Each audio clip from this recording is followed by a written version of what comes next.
Hello! Oh my goodness gracious. How is it going today? Can I just say, this art, hot damn. This is some good art. What a great piece of art. Sorry, we're just playing old Gary the Goo Boy music. Yeah, this art's incredible. Casavia commissioned this art, and I think it is absolutely delightful. It's so cute. It's so perfect. Have you ever seen a better commissioned art of Gary the Goo Boy? The answer, maybe. If you've been an old fan, you've seen old fan arts before that are incredible, but this, holy cow. This might be a new favorite of mine. They even got my socks and sandals. Isn't that adorable? I think it's great. Oh, what a great piece of art. Anyway, today's the day, ladies and gentlemen. Today's the day. You know what? As much as I love that art. Wait, where is it? Oh, get that shit out of my face. Today, we're programming a game. All right? We're gonna program a game, we're gonna make it from scratch, and it's gonna be beautiful. Let me move things around though so I can actually see shit. And then, what are we doing?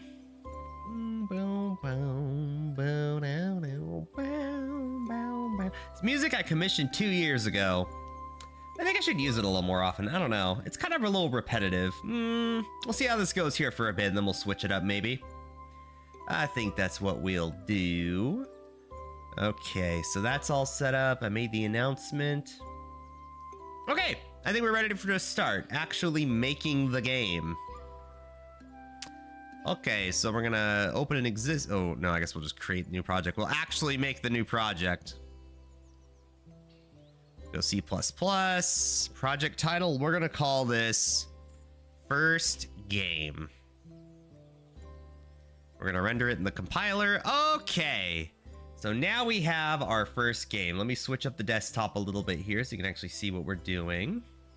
So there's a couple of things we're gonna do. We're gonna write out all our goals, how we're gonna program it, the whole 9 yards, and we're gonna do it all live, and it's gonna be wonderful. Jasm, hello. How are you? Welcome to the actual programming stream. Okay, so let's write out everything we want, and then we'll kind of settle it as we go here. So what are we doing? We're doing, well, let's do our step-by-step of what we're actually doing. We need to, I'm trying to organize my thoughts now. We're gonna make a roguelike. It's gonna have movement, WASD. It's not gonna have any mouse input. It's gonna have movement, and that'll be it. That's all we're gonna do. We're gonna keep it really simple. So first thing we're gonna do, I'll only stay at the start. I've got exams tomorrow. Good. You got priorities. Don't watch me. You can't stay up much longer. Hey, do your thing, chicken wing. Don't let me stop ya. Okay, so what we're gonna do is we're gonna start with like create a map. And that's what we're gonna do. Then we're going to be maybe I'm debating whether or not to have properties of the map afterwards, or we do the properties at the same time we create the map. Probably afterwards. Properties like wall or hero or enemy. That's what we'll do there. And then we'll do define wall, define hero, define enemy,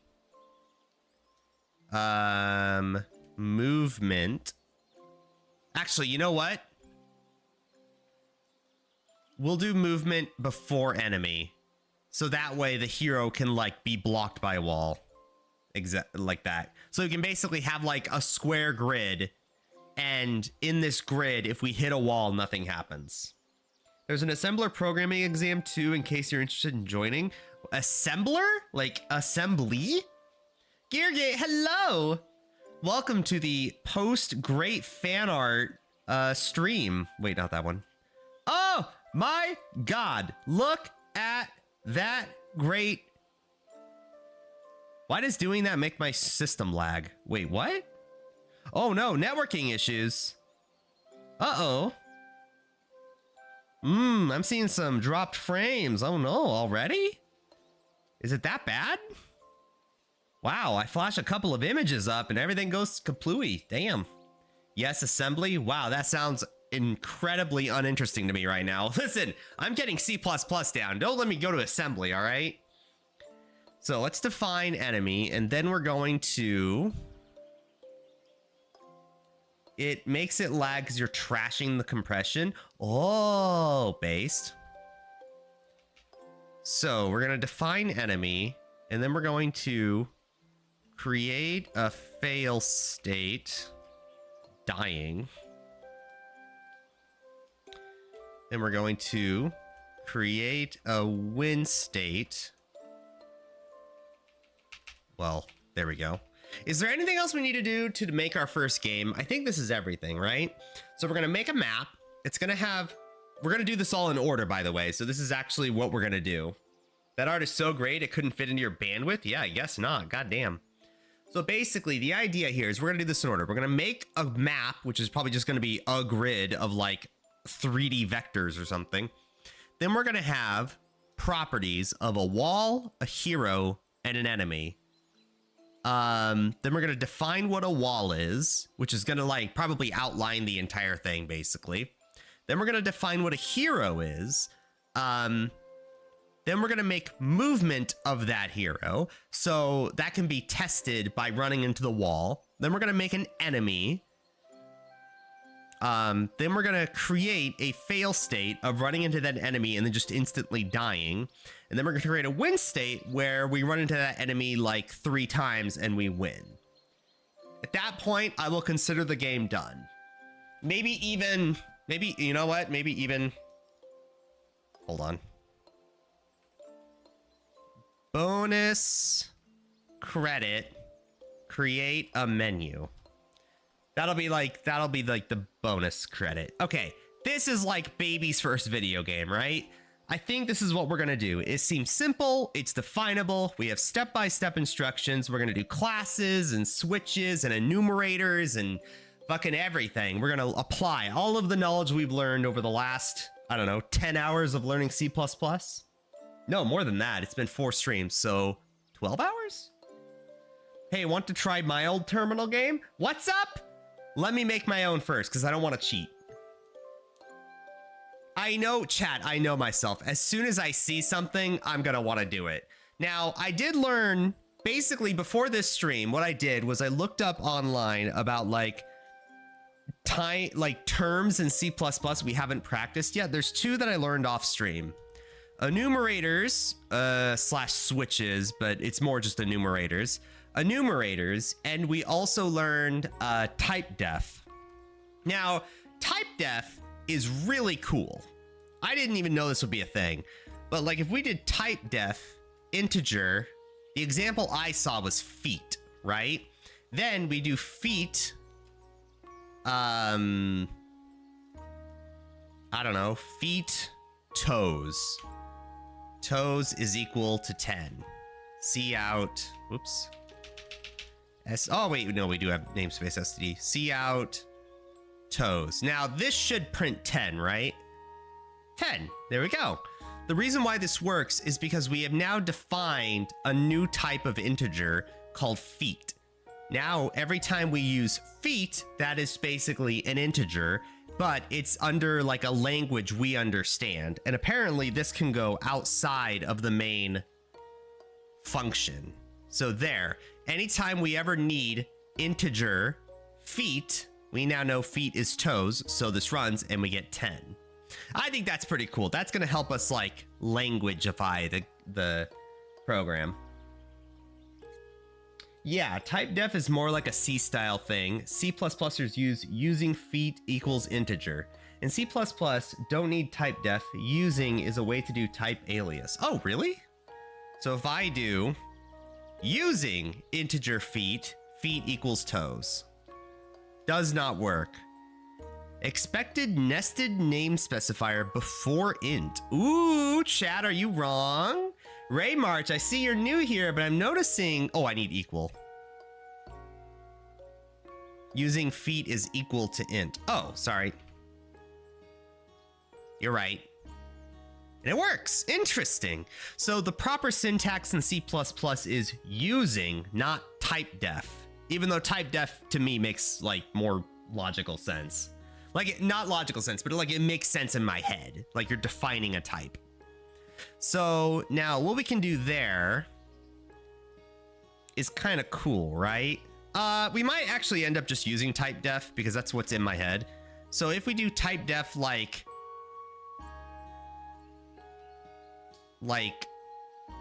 map tile is what I was thinking of. Like not map tile, but like maybe we just do map tile. Like map tile, right? Now, what we can do there, is that Y or an L? Oh, it's I. What we can do there is something like, I don't know, like stuff like this, you know? C and C++ mixing fanatic. I don't know, it just makes more sense to me to have like type def, also int. Now, wait, actually chat, I have a weird question. Can we substitute int for a class? You guys know what I'm getting at here, right? Okay, let's start with creating a map now that we know these things. We're gonna create a map. I'm gonna need, this is where the enumerator shit comes in because I'm thinking in my head what we do is we make a class for just anything related to what goes on the map printed on the screen. But then we use an enumerator to separate the difference between a wall, a hero, and an enemy. This is why I was thinking like maybe we combine these two at once. And the reason why is because then when we make our map, we can differentiate between the two based on the enumerator. So the switch, right? So if it's a wall, you know, switch wall, like that kind of deal, right? Gary, get new music. You're right. I went through all of my music there. Listen, Gary the Goo Boy has not commissioned a lot of music. Hold on, we'll do Star Guardian today. We don't do that very often. That's not it. This is it. There we go. That's a bot. Okay, so let's type def integer map tile. Can the type def be a class? So if I do something like class map. Ooh, you don't want to call it map, do I? Because apparently that's a C++ term. Okay, we'll call it map fool? Map maker. Nah, I got game map. That's what we'll call it. Now, this class, if I remember right, you don't need any of this, do you? It's just, you just start it. So in this class of game map, we're gonna have an enumerator. This enumerator is gonna be, is it map tile? Is that what I use here, you think? And then we have our different wall, hero, enemy. Is that right? I think that's how you would define that, right? What's up? What are you planning? Oh, we're making, hello, new person. We're gonna make a roguelike game with all of these. This is basically our step-by-step, step 1, step 2, all that shit. We maybe combine step 1 and 2. I haven't really figured it out yet, but I'm thinking we defined map tile as like an integer, but instead of integer, what if we do tile type? What if we do tile type as map tile? Does that make sense? So if we did something like map tile is equal map tile wall, does this make sense? Is equal to 10? I don't, do you guys understand what I'm getting at here? Your wishes, hello, welcome to the Rogue development stream. we're trying to initialize the map, and I'm trying to think about how to frame this. Hints are okay, but I am learning C++, so give me a little bit of a chance to learn here. So what I'm thinking, we're gonna use a type definition for map tile. This is gonna save us so much time, just for my clarity's sake. Are you new to C++? Yes, this is the, what is this, 5th learning stream? So we're maybe 12 hours in right now. That's why I'm ready to actually make the fucking game. So we have a class game map. This game map is gonna have an enumerator of tile type, which is wall, hero, enemy. The question is,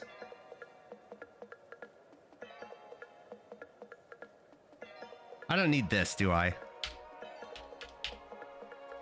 So I think this is all we need for the class, right? Where do you learn from? Chat and my own reading of online stuff when I'm at work and I have nothing to do. That is basically all of my experience. So we have our class game map. This is gonna have an enumerator tile type of wall, hero, enemy. So if we have a switch, this is just to test this to make sure I'm actually doing this right. Switch tile type, which I think needs to have brackets in it. Case wall, std c out. Fuck that thing. std c out. This is a wall. End line. Game map equals, no, game map A is equal to wall.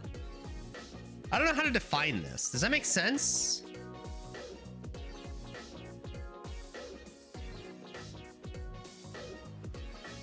Because these are integers, right? That's basically what these are. That's what a numerator is. It's an integer, right? It's just defining like a different switch case. I just don't know how to define it easily. I'm basically trying to test if this even makes sense, you know? Happy to be here in Shippin to help you with anything. Need std endl if you're omitting using namespace std. Oh, yeah, basically. Well, I've been told you shouldn't even be using endl because if you do something like a for loop, I equals 0, I less than 50,000, I or plus I. So the way I was told, we shouldn't be using end line because if you do that, it actually makes it slower, I think, right? We'll just do n or std end line, something like this. Oops, sorry, I should print I. Something like this is gonna take, you know, oh, this doesn't work. Use of enumerator tile type without any previous declaration.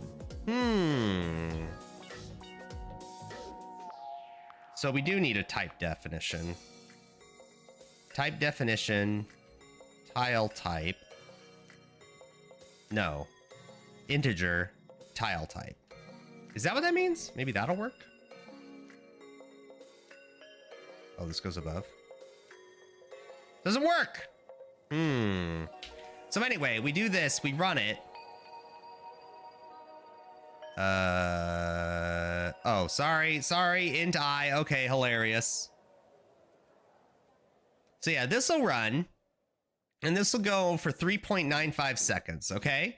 But then you do something instead, which is \n. You do that. Oops, maybe if I didn't interrupt it, it might actually do something. I interrupted it, sorry.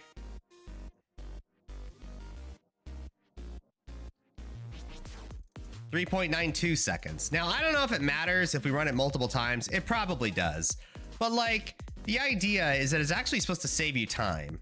I don't know why, I don't know how. It's computery stuff. I'm still trying to read up on it, but I was told to only use like enumerator curlies, not enumerator. Oh, really? What was that? Who's following? I can't see it. My stream is kind of small here. Devraslo. Hi, Devraslo. Hello, I'm glad you're enjoying the stream. So you're saying this needs to be curly brackets. Oh, see that? That's that good shit. Oops, hold on, not this. Okay, so now it returns nothing. So now, how do we don't need that anymore, do we? We don't. Okay. So now the question is, how do I switch? We really should be creating the map first and then worrying about tile types. So we'll worry about that in a second. Writing into the console by itself will make everything slower. Oh, I just use print in because that's familiar from other languages. Oh. Yes, end line causes output to be written onto the screen and halts the program until it's done. Oh! You may want to move the enumerator outside of the class. Why? I don't mean that rudely or anything, but I mean like, why the differentiation? Don't we want it to be this way? So now we could do something like game map,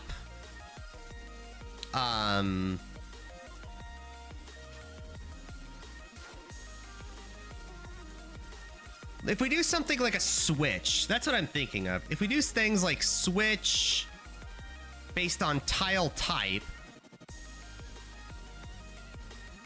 then we do like case wall, do this thing, case hero. And what we can do now is after we make the map and everything, what'll happen is now, wow, this looks so ugly.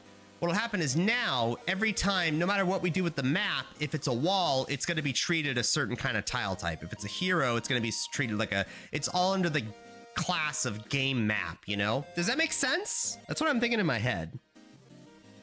Can you create a map tile that damages you as long as you stand on it, but make it very, very hard to see? Yeah, we call that fucking half the shit in Path of Exile. Ask them. We'll make it so that in this game, when you kill your enemy, it still spawns damage over time pools that you have absolutely no control but to accidentally hit for like a quarter of a second. A numerator tile type is a type, but it's not an object. You need objects to store data.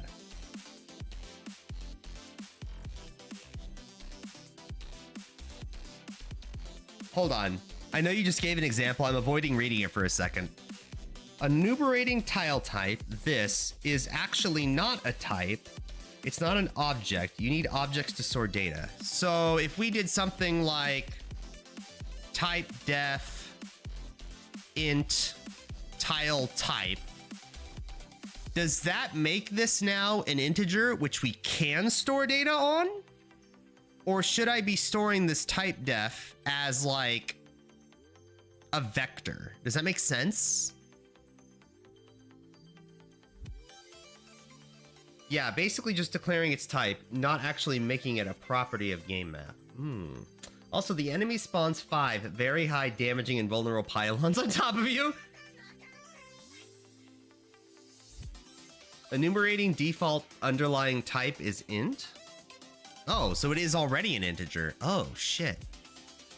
I think you're getting confused. Type def and enumeration. But no, I think I got it. The idea here is that after I'm jumping, I should make the map first. The idea is that after we make our map, whatever it's going to look like, right? So just, you know, that just a bunch of times. So once we have our map, right? The idea here is that when we make it, we're going to have it like in like nested for loops or whatever to make like walls be like hashtags. So the idea is that whatever we make in here, whenever it hits at a hashtag, it knows it is tile type wall. Does that make sense? So that way we don't need to micromanage it. And as long as we have the game map tile type, it should define it, right? So this entire thing, everything in here is considered of class game map. And then from there, every tile has its own like definition logic, right? If you want to specify the underlying type, then enumerating tile type int64t, that makes absolutely no sense to me. Type variable attribute is equal to value. So am I making this overcomplicated? Well, how about this? Before we even worry about all that shit, let's just make the map. Let's do that. I can do that. We're gonna include vector. Then we're gonna std vector int. Do we do like map x coordinate and then like std vector int map y coordinate like that? And then we do like a for loop where, oh god, are we nesting for loops or are we nesting arrays? I'm trying to think about how to frame this. Well, hold on, let's think about this. How are we gonna do this? So we have map x, our vector map x is gonna be equal to 0, which is always the first spot, right? Oh no, hold on. That's what we should put. Map x 0 is equal to 0. No, wait, what the fuck? Map x, map y? Is that what we put? You think? Because what I'm thinking is that we need to have an x coordinate and a y coordinate. By the way, this is like I'm a student trying to tell the teacher how I would do it. I'm not actually teaching you guys, okay? This is like me, this is how I learn. I learn by teaching. Okay. So we have two coordinates, right? We have our x coordinate and we have our y coordinate. We start at 0, 0 on both, which is this, right? Maybe we even nest it like I, like that. So that way it's 0y is 0x, and that's our starting point, equal to 0, I think. Then we have, I haven't defined I, shit. Just bear with me here a second. We're not actually gonna keep this, but equal to 0. So this is gonna be all equal to 0. Perfect. Okay. So now I'm not even worried about like outing different like dots and shit. We're just doing like numbers. Then we have I is less than, I don't know, 10. And then I plus I. I have no idea what this is gonna output. I'm gonna be totally honest. Out I. Chat, this is gonna be, I don't even wanna, oh dear. I don't even know what this is gonna turn out. Out, oh shit. I don't even know what this is gonna turn out, but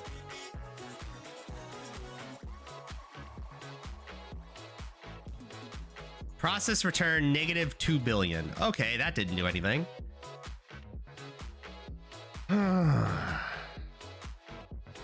What if I just get rid of map y? What if we just have one vector where we print every digit of the vector? I failed that. What the fuck?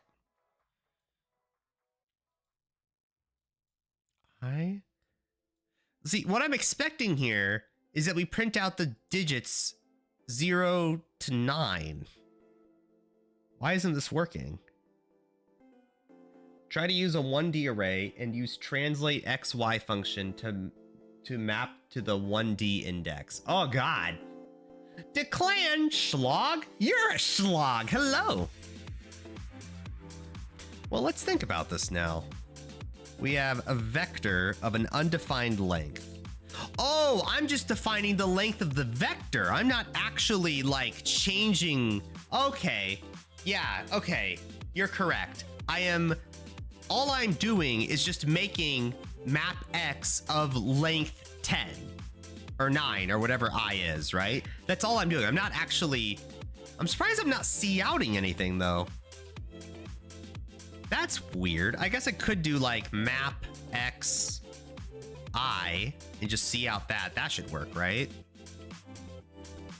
Nothing. Wonder why that's not printing anything. What am I not understanding here? Hold on. We made a vector of variable length called map x. Int is equal to 0. For map x, 0 equal to 0. Incrementally increase I, out Oh, am I still having the same problem where I'm defining a length but not actually assigning the value to it? So I should do like is equal to I. That's what I should do. Still didn't work. Shit. You're writing a 0 into the first element of map X, which doesn't exist. Don't vectors automatically have some set length already? Not set length, but it's a variable length, right? So yeah, int I is equal to, do I need to do like 1? Is that what you're saying? That doesn't work. Well, hold on. Now, before we do anything, I just want to see if I can print different stages of the vector. Sorry, my armrest is dropping. We have int I is equal to 1. For map X position 1, make it equal to 1. Oh God, you broke my alert system, Mochi! Ah! I don't know what you did! Hello! Hi! I'm Gary. Thank you for Prime subscribing, I think that's what that is. Oh, geez, I don't know. Oh, no, I don't know what that was. No, really, what was that? Was that a dono? Oh, Lord. How do I even check those? Hold on. We're gonna do this live. Stream labs. Oh man, I can't even remember the last time I checked donos. Do I even still have that option? Oh, I need to authorize it. Oh, geez. Okay, hold on. I don't even know. I don't remember how to check them. Alert box? Oh no, that's how you test that. How do I actually see the history of this? Notify, desktop, alert box, analytics, recent events. Oh, recent events. Mochi subscribed on YouTube? What? Oh. Oh, if you subscribe on YouTube, you break the alerts. Oh, I didn't know that. Oh, that's just adorable. Now I know what's broken. Oh, you cheered for 100 bits a couple times. That's cute. Wow, we got a lot of followers recently on Twitch. Holy cow. Look at all the new followers over the last couple days when we've been streaming on Twitch for C++. That's so cute. Thank you, Mochi. Rat King, hello. You're writing a 0 to the first element of map X. They are empty when you create them like this. So you're saying, should I be like std resize? Oh no. Oh gosh. Map X dot resize equals I? That doesn't do anything. Oh, whoops. We don't need STD? Huh?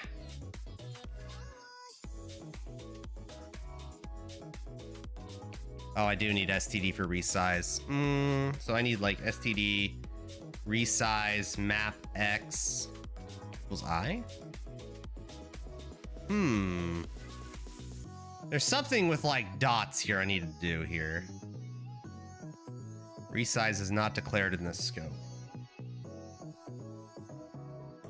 No, I'm overcomplicating this. There must be an easier way. Should I just do fucking 100?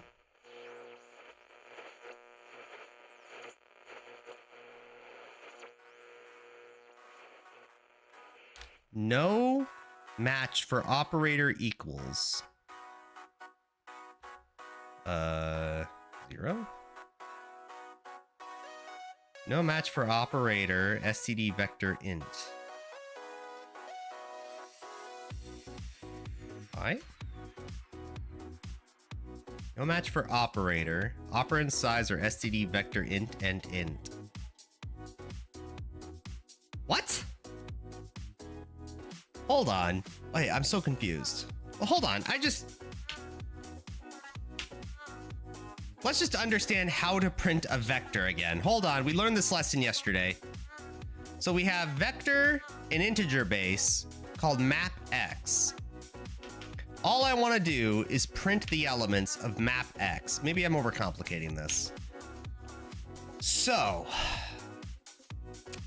for int I equals 0. I is less than, not parentheses. Hold on. This is where we do the vector shit. Map X is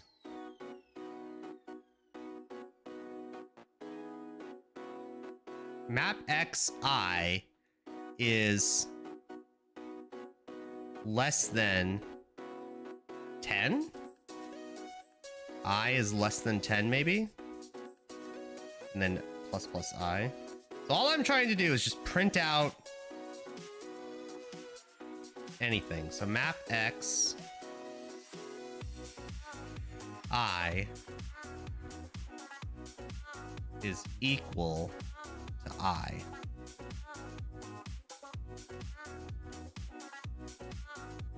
See out map X I. Something like that.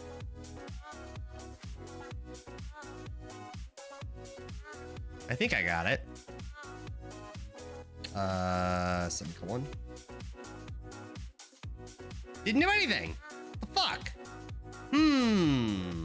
Wait, I'm misunderstanding vectors here. Do we need to refresh? I think I still have that file saved where we messed around with vectors. So of the vector, there's something to do with like resizing. So do I need to like clarify for now? It's like size 10. No.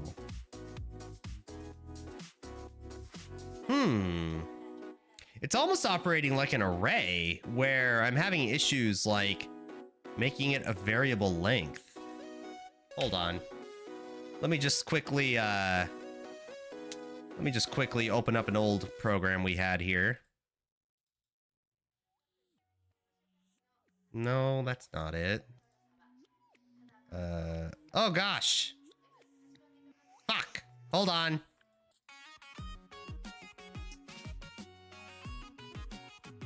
No. Wait, what did I do? Oh no. Oh, yeah, I did it. First game.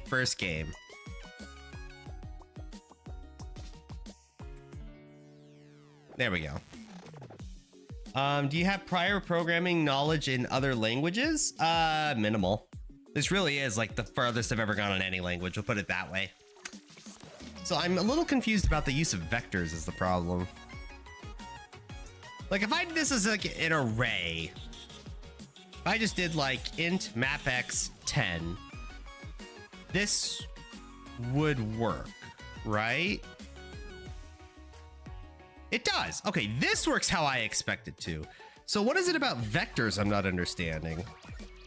Okay, so this works how I expect it to, right? So now, oh, do we just use arrays? Do I just say fuck it? I mean, it's not variable length, but no, this is difficult, isn't it?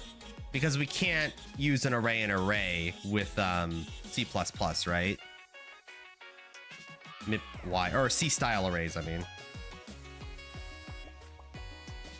So now we do int, instead of assigning it to I, we do int map y and make that based on I. Like that. What is that gonna do? I have no idea what the fuck that just did, but it did something. So how did we get this weird result?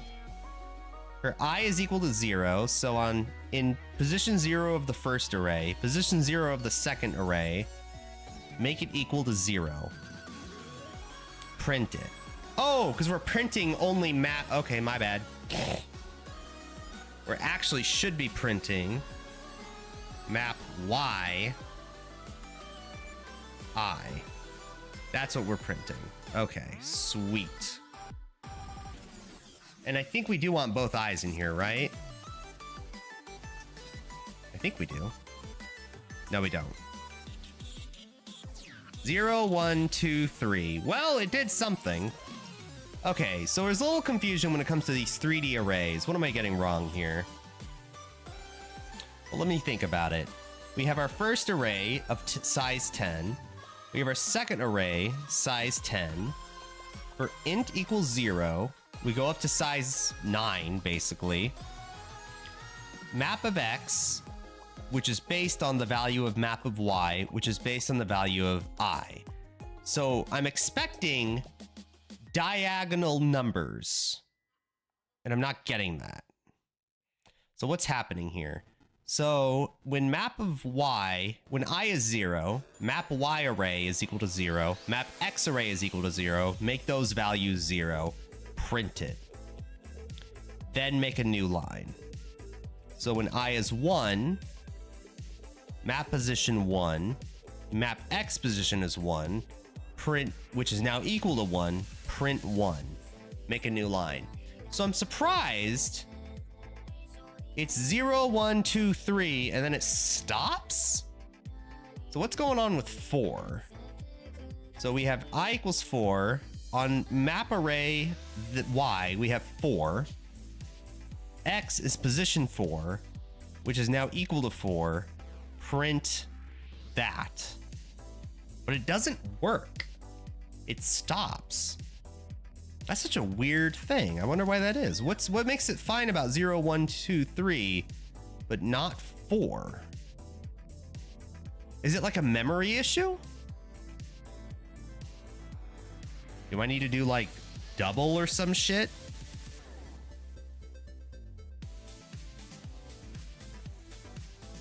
That doesn't work. Oh god. C-style arrays, so limited. I think it's a memory issue. Interesting. The two vectors of int are the only 2 rows or columns. It's not a 2D vector that you want. 2 vectors of int is only 2 rows or columns. So instead of this, we should do something like std vector int std vector int. And now, can we do everything the same? No. Because there's an error. No match for operator brackets. Operand types are std vector int 10 and... Can you not cut off there? Std vector int star. No match for operator brackets. So this... Whatever position this is, this doesn't exist. Even though we've specified it is of size 10. Should we not have anything there? It returns empty.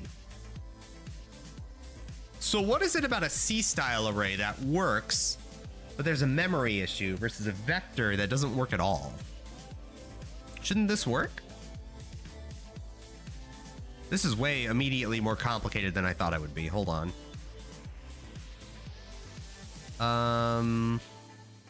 Well, I guess it's time to brush up on our vectors. 1 second.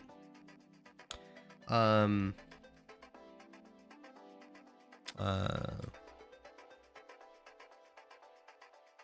second.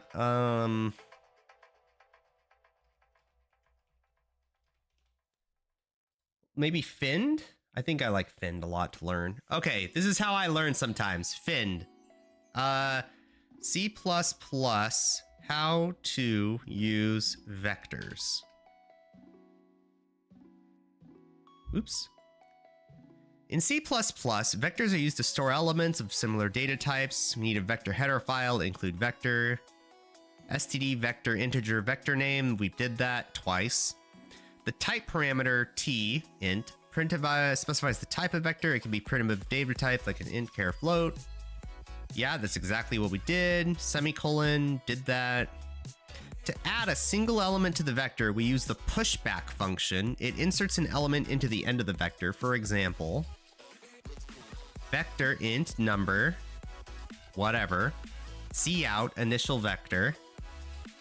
For a constant integer pointer I, oh, we need to point to it, motherfucker. Is that what it is? For loop, integer I, number, cout I equals space. Add an integer 6 and 7 to the vector.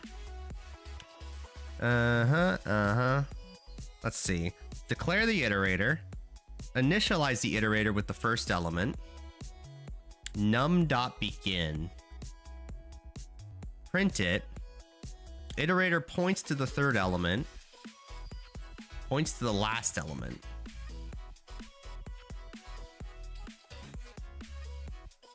So we make a vector called num.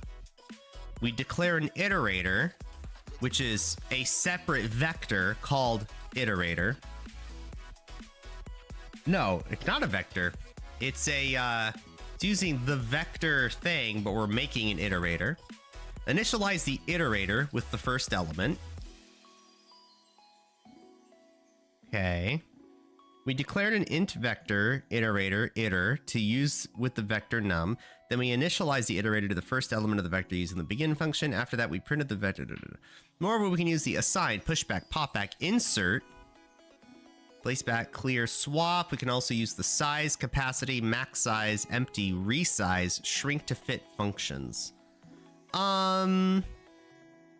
Okay. So what if we do something like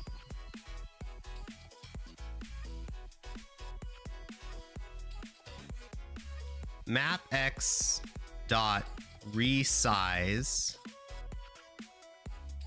function colon resize this to 10, and then we do this same thing with y? Is that what I have to do? Oh shit, that actually is. Okay, that worked. Okay, so we printed out everything. This does kind of solve our problems now. This is one way to do it. I don't want to cheat yet. What's up? So now we had to actually define the size of the vector, which helps. But we still have an issue printing all of the numbers because we're making a new line. Because all we're printing is just map x. Map y doesn't actually have a definition. Now, how do I print that? So right now, all we're doing is printing the X layers, which is really the Y layers, which means I should switch the name of these. Map X, map Y, map Y, map X, print map Y of map X. So now, when I print it, it's only printing vertically. So now this is our Y coordinates. Okay. Excellent. And it's based off of the value of map X. Now, how do can I just std? Oof. How do I print this? Because you're going to have issues where you have two different things printing in the same spot, right? Map X based on I. What happens if I just do this? What kind of weird shit's going to happen here? It's just going to be printing new lines all the time, right? Let's not print a new line, maybe? Okay, we're getting closer.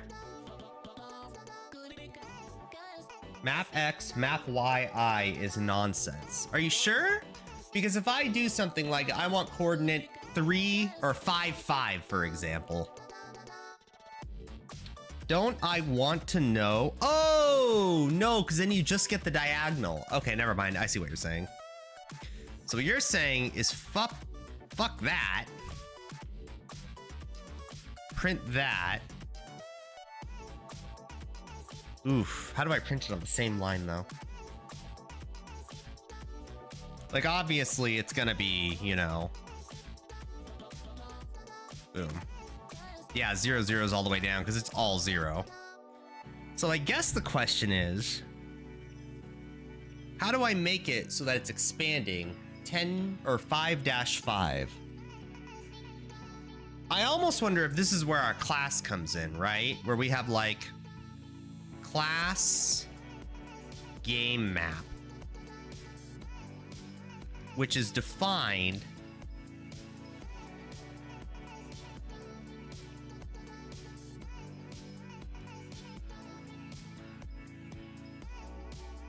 I almost wanted to find the game map as like some position of X and Y coordinates, but it's more of like a function, isn't it? We're giving it two different data types. I guess if we tell it to be in position 5, 5, that'd be a little different, huh?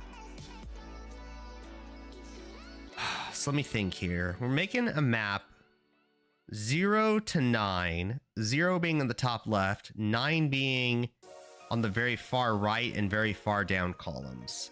That's all I want to do right now. You're not writing to the diagonal? Yeah, I get that. Give me a second here.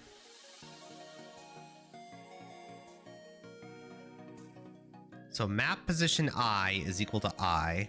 Map position X is equal to I on I. So this will make it horizontally and vertically. But how do I go out? How do I make... God, I know we're not supposed to. I almost want to make an array of an array, and I know that's not correct. So, I mean, I guess... It's not true. I was about to say repeat it a bunch, but that's not actually the case. You can't even do that. You're not making 0 through 9 10 times. You're making it so that each array... Do you really make an X array that is based on... You must, right? Do you actually, instead of all of that, do you go like map Y, map X, I, right? That must be how you do that. And then you print the new line. Because every new line is going to print out a new thing, right? Oh, I. No, it doesn't. What the fuck? Why don't you want to make an array of an array? It's a map. It's a 2D array. Isn't that what I'm doing? So basically, the idea here is we are trying to do like a 3D array, 2D array. I don't know how to describe it. Basically, it's 0, 1 through 9 like this, but it's like it should be going this way and then down to make a square. That's my goal here. So 0, 1, 1, 2, 2, 2, 3, 3, 3, 3. It's almost like a times table, right? And then it's 9s all the way down on the outside. Once I know how to do that, it'll make things a lot easier. So I think you have to nest arrays, don't you? So let me think here. We have our for loop. That's how you make the numbers 1 through 9, 0 through 9. On position 0, 0. Map X position 0 is 0. C out map Y. Do we also then... Do we then flip it? No way, right? You can't transform a one-dimensional vector by forcing another one-dimensional vector inside. Oh, really? Oh, is that like a limitation of C++? I didn't know that. Oh, shit. Okay. So you're saying that when we initialize the vector, this needs to go inside of it? That doesn't seem right. There's no chance that's correct, right? There's no shot. So that is how you make your array? How do you even begin to define it? So map Y doesn't need a resize because it's always based on that. Does that work? Primary expected for map X. Expected primary expression, expected close bracket before map X. Map X and map Y were not declared in this scenario. If you want a vector of a vector, it would be std vector int. What? Hold on. Hold on. You're saying don't define it as an... It's not the length you're making a 2D array. It's the... This? That's how I define a 3D vector. That's wild. How is anybody supposed to get that? Just showing so I'm not fully sure what you're trying to do. Oh, it's this. Hi, Raymarch. Hello. Don't do this. What's up? Hello. Hey, don't be mean to new viewers. All right. So this is basically what we're trying to do. We're on step 1 right now. Give me a wee bit of a break. All right. Yes, the type of your vector must be the type vector, thus a vector of a vector. Wow, that's hard to map my brain around. Okay, so let me try to explain in Paint what I think you guys are telling me, just so I understand it.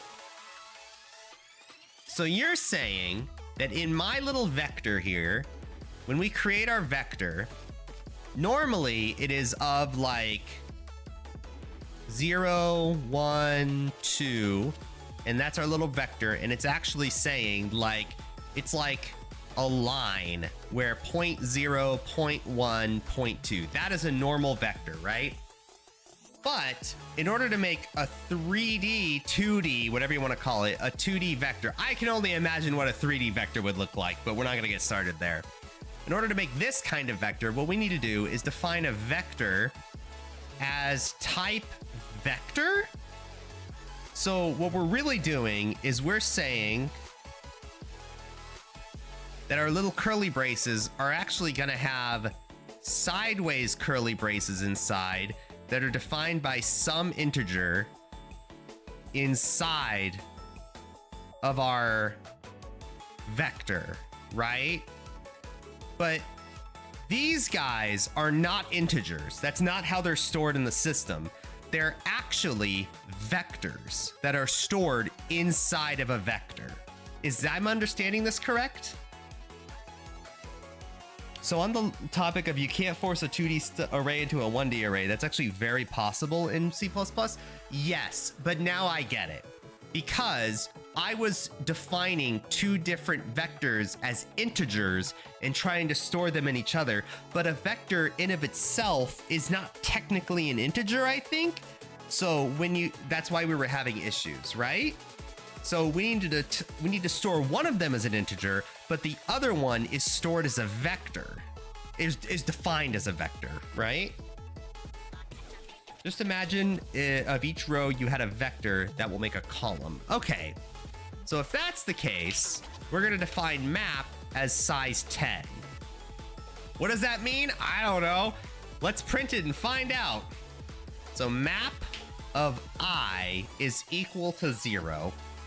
Print map of I. I have absolutely no idea what's gonna happen here. If I had to guess what's gonna happen is you're gonna get a full row of zeros, a full row of ones, a full row of 2, 3, 4, 5, 6, 7, 8, 9. That's what I think is gonna happen. What? No match for operator allocation, vector int, std, and int. What? This doesn't work? Why doesn't this work? Map I... What? Wait, why doesn't this work? I'm so confused. Let me think. So this map is a vector. This vector is of size 10. On position 0, have 0, print position 0 plus 1. Are we having this issue again where it's like the plus 1 issue?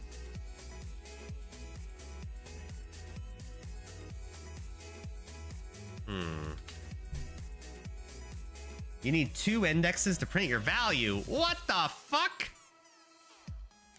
I?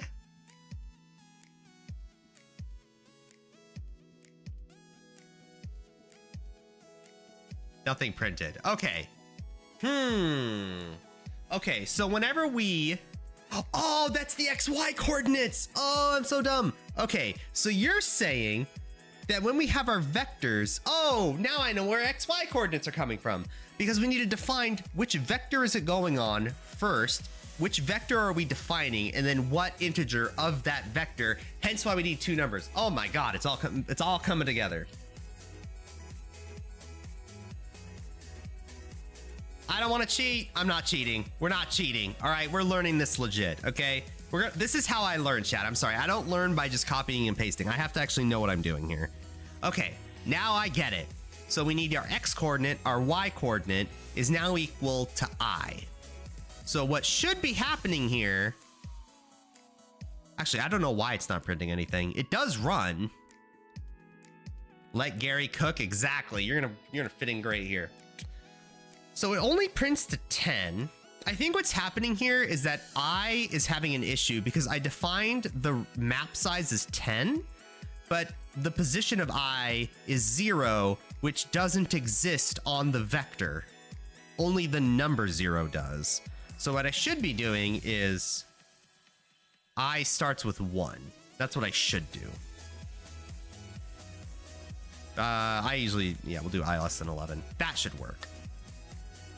Fuck.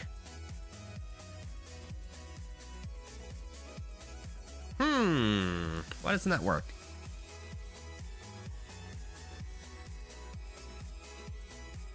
So 1 on position 1 of vector 1, print, let it be 1, and then print 1 first vector, first position.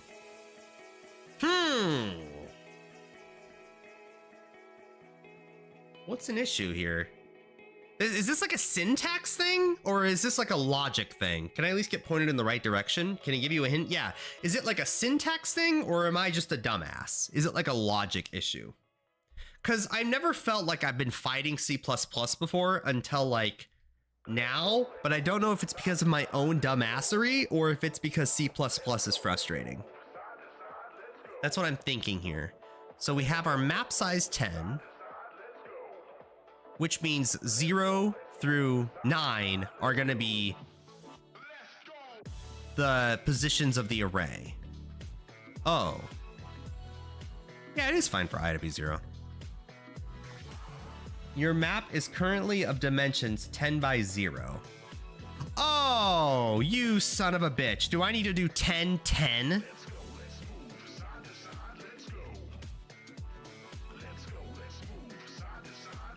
Why? How do I fix this? I understand what you're saying now. No, 2D vectors are a pretty standard thing. Oh, okay, so I'm a dumbass. Okay. This is math. Your map is currently of dimensions 10-0. So I'm defining one thing here. How do I define the entire array as separate instances of 10? Because if I don't have that at all, then we have issues with like length. Yeah, it doesn't even return anything. We do need to define the vector length, don't we? Because otherwise you're going to have issues. Here is another way. All right, you've linked this 3 times. Let's see what's going on here. Standard array, columns, rows. Oh, you did make a 2D array. Int max column, max rows, board. Wait, what's going on here? Okay, int board max columns, define board max rows 40. So you're saying that this is the number 40. This is the number 40. Columns equals 20. Rows equals 10.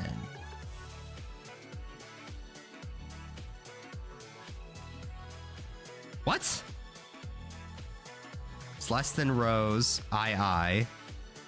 So what you're saying is this is your maximum definitions, right? It is never going to be bigger than that. Then you're defining columns and rows in your program, but you can make them bigger if you wanted to. So you're nesting for loops. Okay, I'm not gonna peek more than that. So what we need to do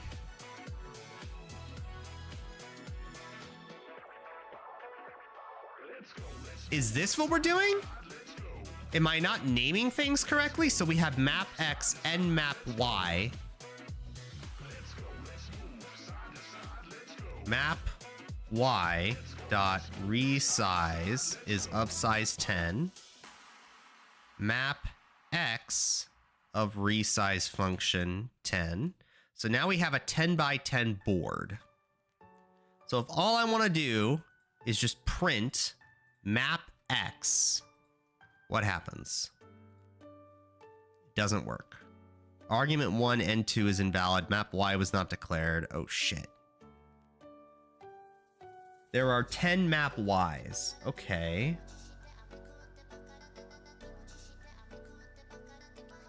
Well, what's up? I appreciate it. I don't want to cheat here. I do want to know it legit. So this must be... You're almost there. Is this dumb? I think this is correct because we didn't name the vector we're defining map X as. So let me think here. We have map X sized as 10, map Y maxed as 10, we have whenever you see vector map X, it is defined as vector map Y.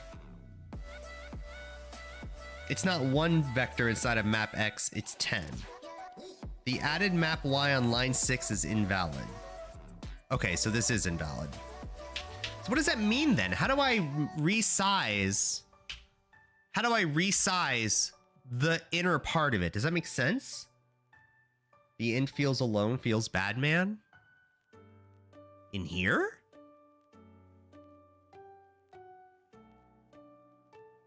What's bad about that? Am I nesting another vector? Is that what you're saying? What's wrong with this?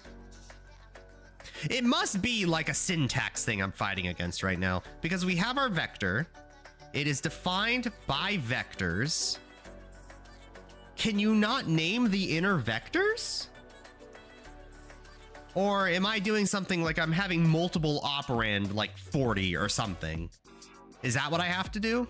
Like I have to define the vector size when I establish the vector? Or am I doing something like this? Like it might just be a syntax thing. You can resize each of them in a for loop if you'd like. Well, it's not the resize I'm concerned about. It's just... It's not the resize I'm concerned about, I think. I don't think so. It's more like if we're gonna print a full 0 through 9. 0 through 9.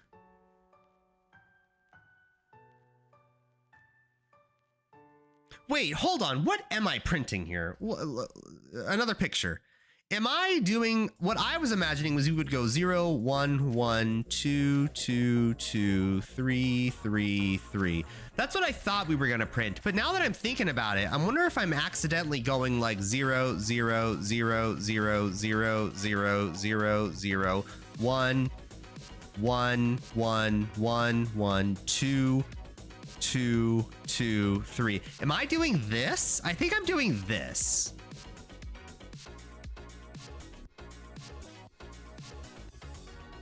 Neither. Wait, neither? You're fucking with me. No shot. Wait, what am I accidentally doing here? Not accidentally, but what am I trying to do? That's what I was trying to do was the first one. So what I could be doing, I guess, is maybe 0, 1, 2, 3, 0, 1, 2, 3, 0, 1, 2, 3. That's probably what I'm actually learning how to do right now. I think that's what's happening. Well, I'd be fine with that, honestly, if I just knew where to start.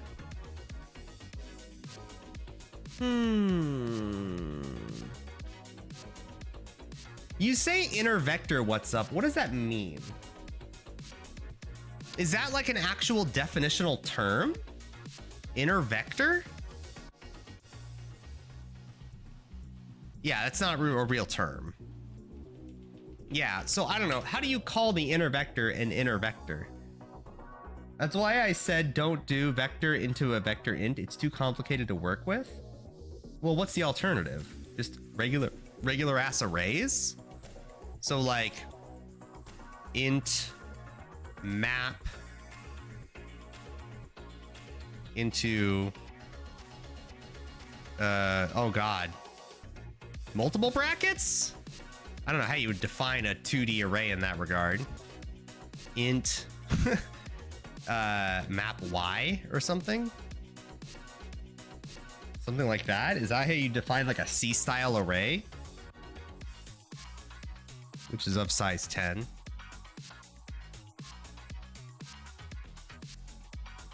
You can do map xi resize 10. Now that's what I like to hear. Okay, that makes more sense to me. If it's like a syntax thing, yeah, spoil me here.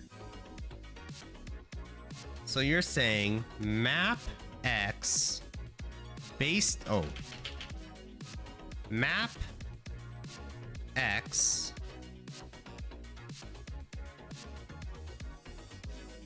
I resized as 10.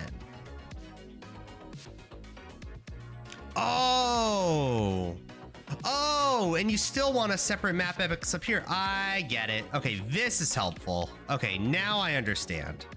So what this is saying is that now, every time we run the for loop, it's going to take the position of I in map X, which is that vector, resize it to 10, and then do the whole thing here. Okay.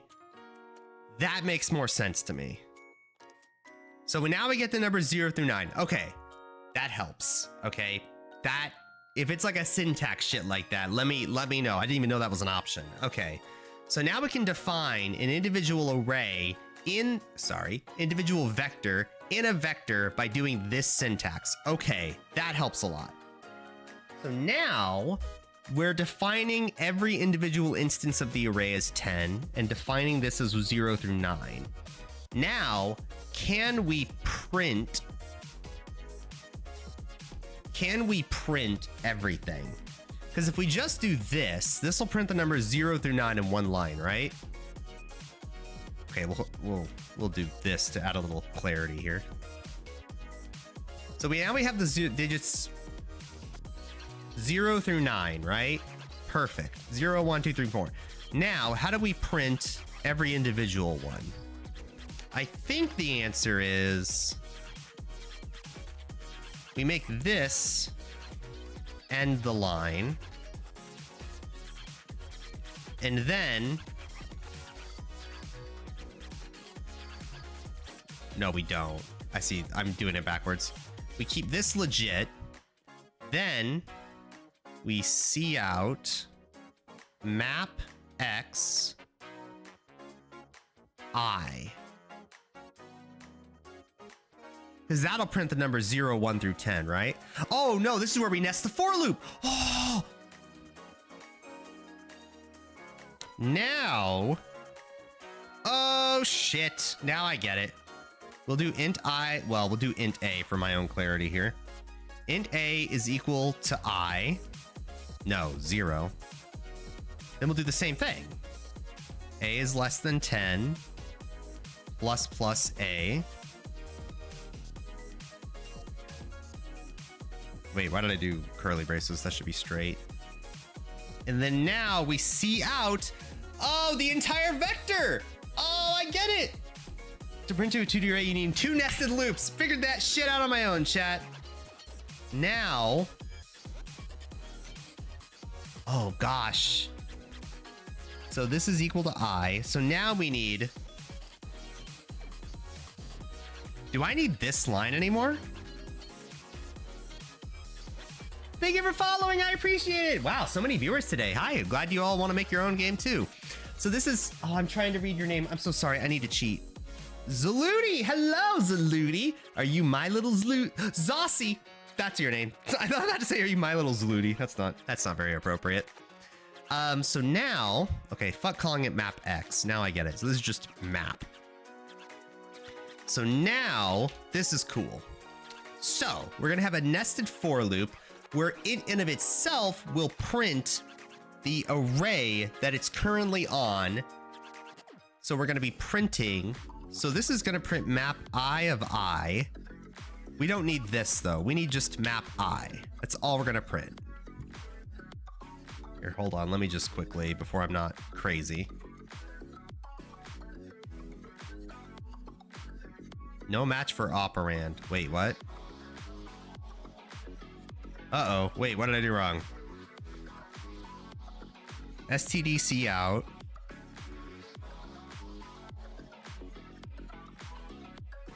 Why didn't this work? Hold on, I goofed. Oh, I need to print, I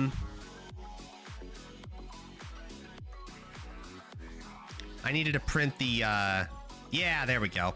I needed to print, that correctly. Okay. So now,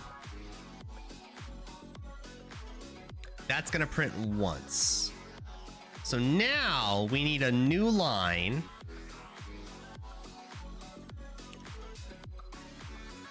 And every new line is gonna print map of I. So we need std c out. Std c out. We're gonna have a new line. It should be 10 spaces per line now. Oh. expected before string consonant. What? A plus plus A before string. Oh, sorry. Yeah, okay, so now we have 10 spaces per. Okay, well, okay. Not quite what I expected. I expect this to go vertically, but this is fine too. So we should just print A. I mean, it's a little cheating, but I mean, it works. And slash N. So this is cheating, but I mean, it kind of did what we wanted it to. But this isn't really, this is just cheating by actually manually entering in, you know, the new lines. That doesn't feel very appropriate. I think what we should do is make this one the new line maker. Okay, that's closer. Close enough. Then this is going to be not C-outing A, it's going to be C-outing map, array position A, no, I first, and then position A.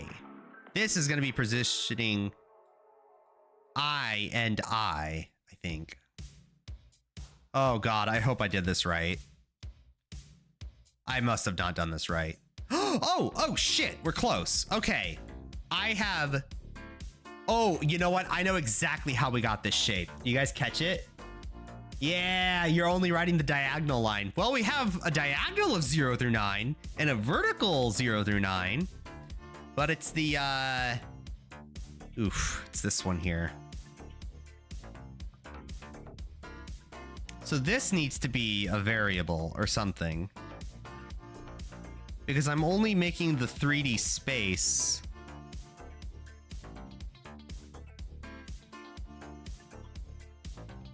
So I'm making every vector map I, whenever this addresses, when I just type map I, not map II, I'm actually creating two vectors here. Map II, the two variables is both vectors, right? Map is the vector of vectors. No, shit, sorry. It's the vector that contains all of the vectors when I write map II. When I write map I, that is actually just talking about the vector that gets contained within the other big vector. So this is only gonna print map I. But when I write map A, what's happening is I am writing the diagonal. So I think this just needs to be map A. Nothing worked. Oh God, what broke? This does need to be defined as two things. So should I be A and then I? No, this is the opposite of what I want. Yeah, this is gonna break. But when I write map I and then map A is the second position, this does work, but it works very diagonally.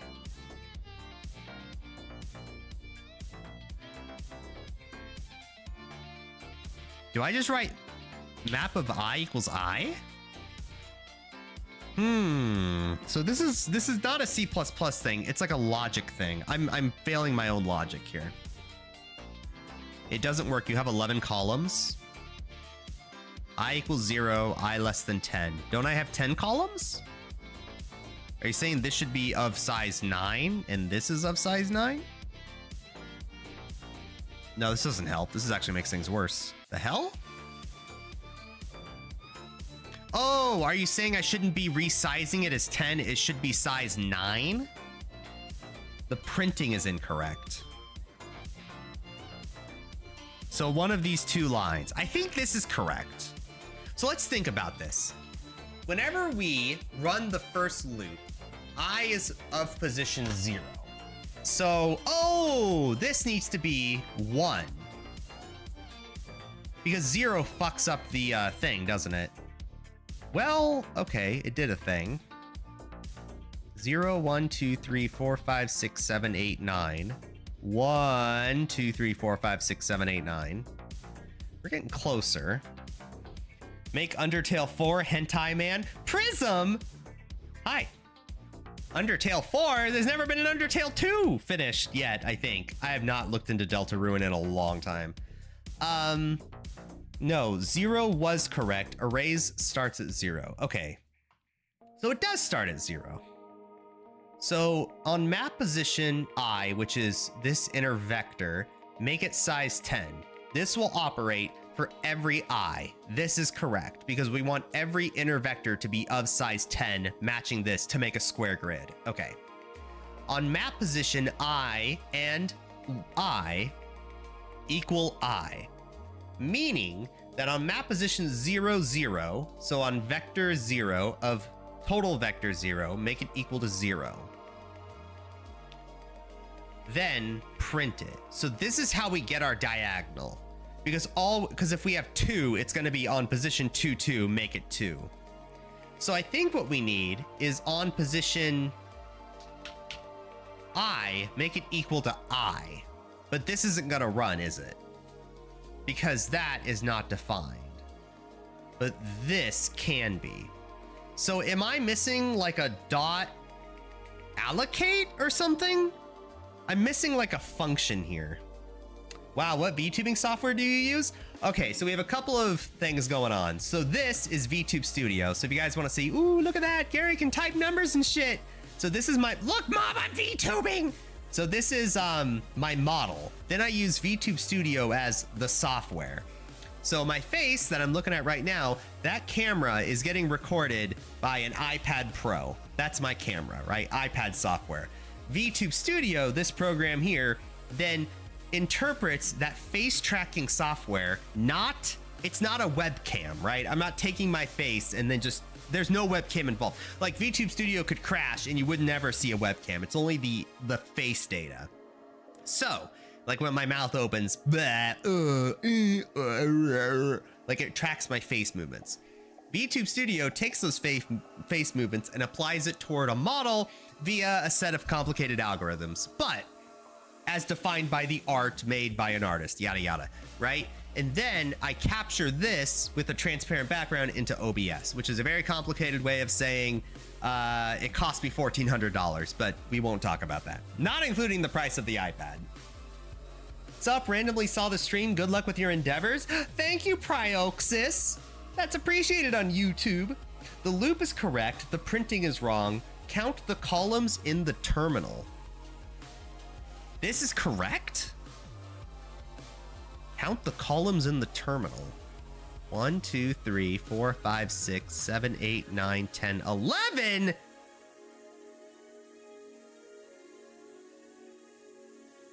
How the fuck do I get 11 columns?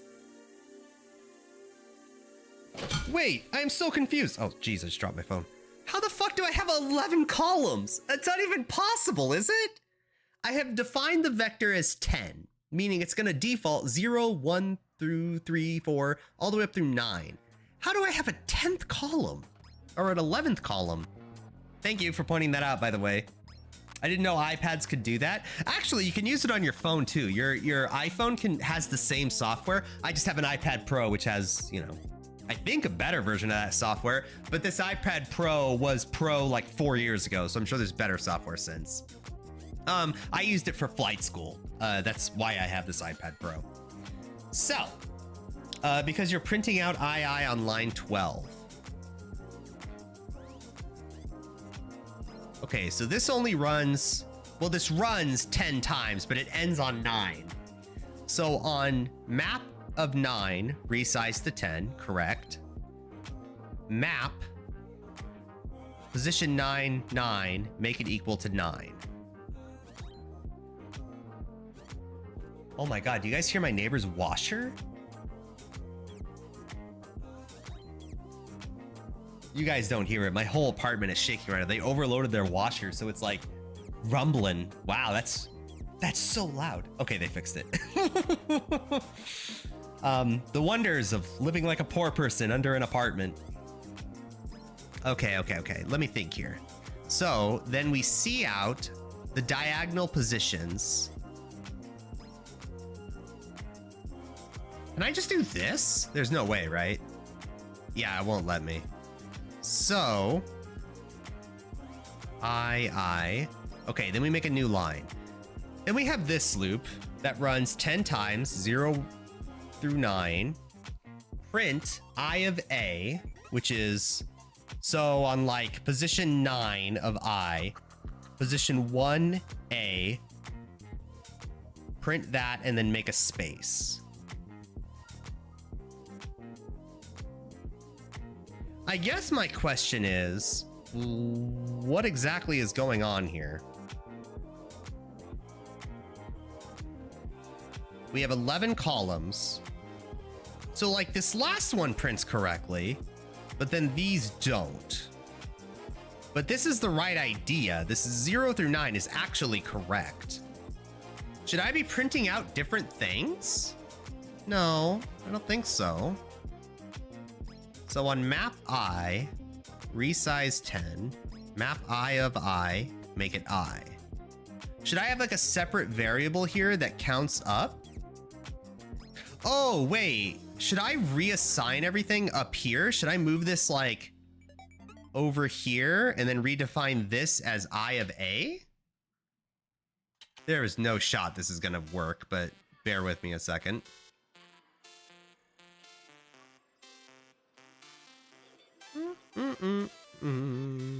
Oh my goodness, move. Fuck. There's no shot this is gonna work. I don't believe it for a second. Oh! Oh! Yo! Okay, we're getting closer. Something worked. It's gonna make the zero list 0 through 9. 1, 2, 3, 4, 5, 6, 7, 8, 9, 10 times. And then we have an extra column of zeros. It must be of the first run, right? So on position 0. Okay, so now we're defining this as I of A. So now we're getting a lot closer. Just one line. So now we're getting closer.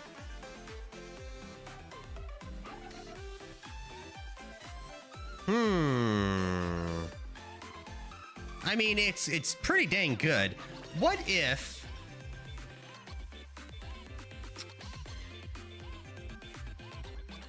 instead of I, we make this simpler? Oh no, we do need I because we need to resize it to 10. What if instead of printing I, how can we make I equals a character? Can I do that? What if we just dodge? Well, no, you know, before that, we should understand how to get rid of that column. Once we understand how to get rid of the column, it all makes sense. But how do I get rid of that column? What am I doing weird here?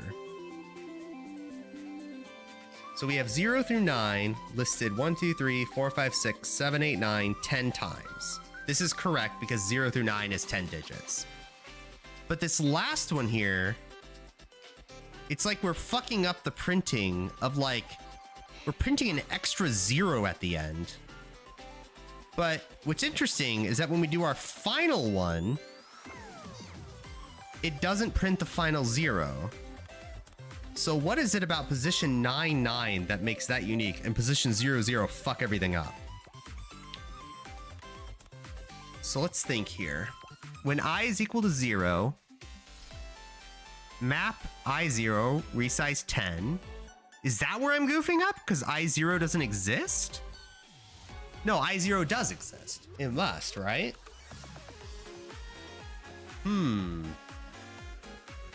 So on map position 0, 0, print 0.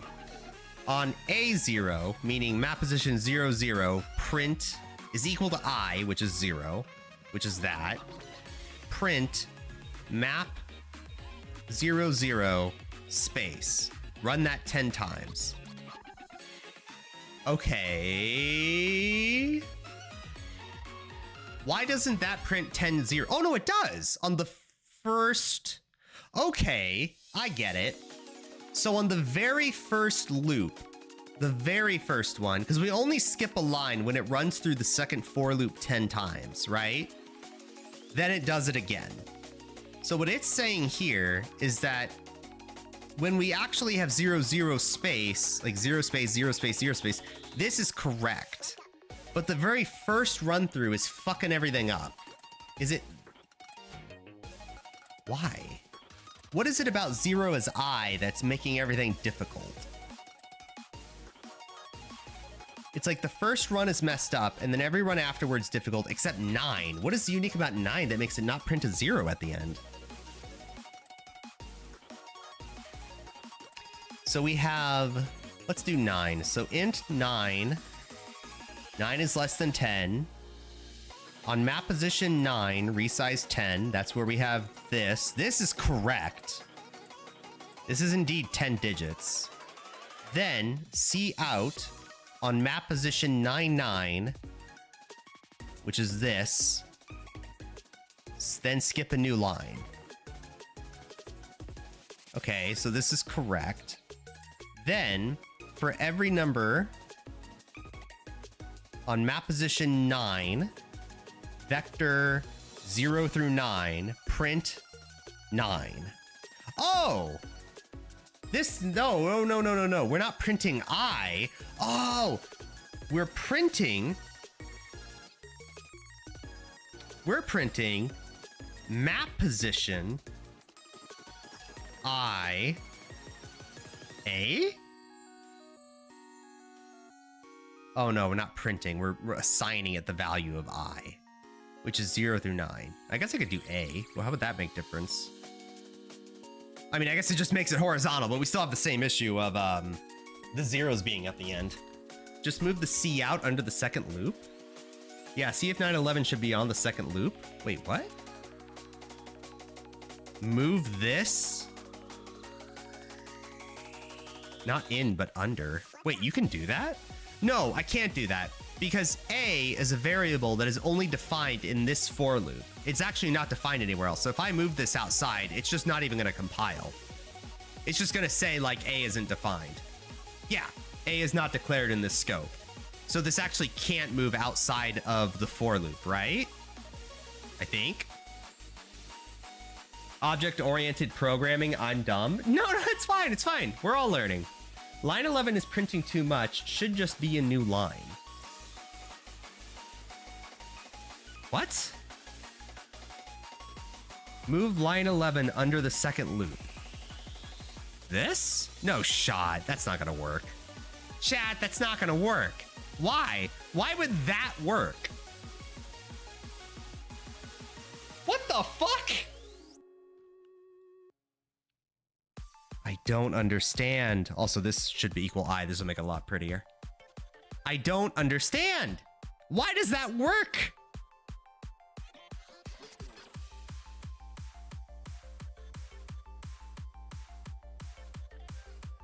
So just moving line 11 down 5 lines fixes everything. Why? Oh, because we're printing the whole for loop before we actually move to the new line. Oh, chat, you're so smart. This is why you guys are great. You know that? Try put Gelch Bellow under line 12 and run and press enter. Dude, I have no idea. I don't even want to fetch functions that I don't know the definitions of, okay? That's why I feel weird even using vectors, because I don't entirely understand the programming behind vectors. I feel really weird copying and pasting. Like, I want to know it. It didn't. There still is an extra 0. Okay, yeah, we get that, but we're gonna get there. Because you're printing A at the end of line before printing your first row. Oh, and the new line is at the end. Oh, shit. Chat, if I were in high school right now and I was like taking CS 20, thank you, Saucy. See you later, Zossie. Thank you. See you later. If I was in high school right now and I was taking programming class for the first time, how many classes would I be in right now? I think I would be in like, I don't know. I think I would be like 8 classes in right now. Also, you shouldn't be printing map II. That's an extra number. I can't print just I though, right? Oh, wait, you're saying don't do it at all? No. Wait, so this is responsible for printing everything? Oh, that's so weird. My Chen, hello. That's a cute name. That's adorable. Katana Steel? Oh, you are the biggest weeb in this room right now. Oh, you're a weeb. I don't know. We don't, hold on. I was about to make a joke here, and I am not a good enough streamer to make it quickly. We don't take kindly to weebs here, all right? Wait, where's my program? Oh God, there it is. Second week? I'd be a second week programmer, thank you. Well, I mean, we're 10 hours into learning C++, so I guess that's about right. Okay, so now, here's a question for you, chat. What if instead of printing map IA, we print the letter or the number or the character a dot?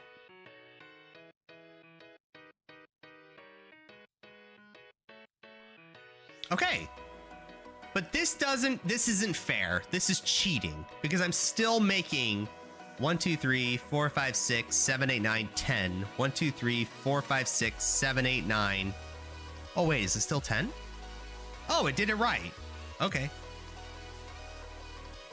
If you were in high school, the class would have been over 40 minutes ago with everybody having finished their map and you debugging your print in function. Oh, damn, we're that bad?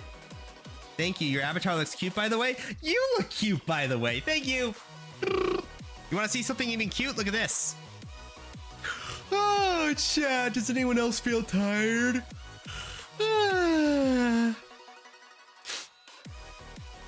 Oh, it's fine. I don't push it on anyone, but she was hot. Damn. You keep saying cheating. This is too simple. Teacher would just show you. Oh, damn. Okay, chat. I see what's up. I see what's up. So we've successfully made a 10 by 10 grid, right? Let's just count. 1, 2, 3, 4. Somebody followed. I can't read it unless I do this. Dark Tower Builder. Thank you. Have you guys ever played that old Flash game of like, oh no, I'm gonna go old school on you. You wanna know how I discovered tower defense games? Motherfucking StarCraft 1. All right, because you could do this thing where you shut off the lights and you could like build like 20 photon cannons on top of each other and then turn on the lights and then whoop some ass. I'm just saying, it was pretty fun.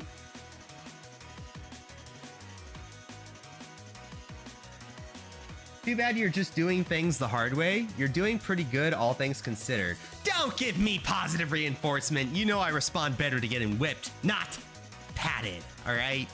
I know my place in the world. 4, 8, 10, 4, 8, 10. So chat, I think we have somewhat successfully, and I think I understand, made a grid of size 10. Now, StarCraft Black Sheep Wall, show me the money. Power overwhelming, make you invincible. I remember that good shit. Now chat, can we do something goofy like STD, CN. Oh my goodness, so many new followers today. Hello. My Chen, thank you for following. Thank you for following. I appreciate it. What are we listening to right now? Star Guardian, you are going a little too hard right now. Let's calm it down a little. Let's do there we go. That's a better vibe. We went a little bit too hard on the music. Get that code bread, fella. Ah! StarCraft Black Sheep. Oh, Dark Tower Builder. Sorry, first time chatter. Hello. Okay, so if we do C in, and then we define like, can we define a character X? Print X. Does that work?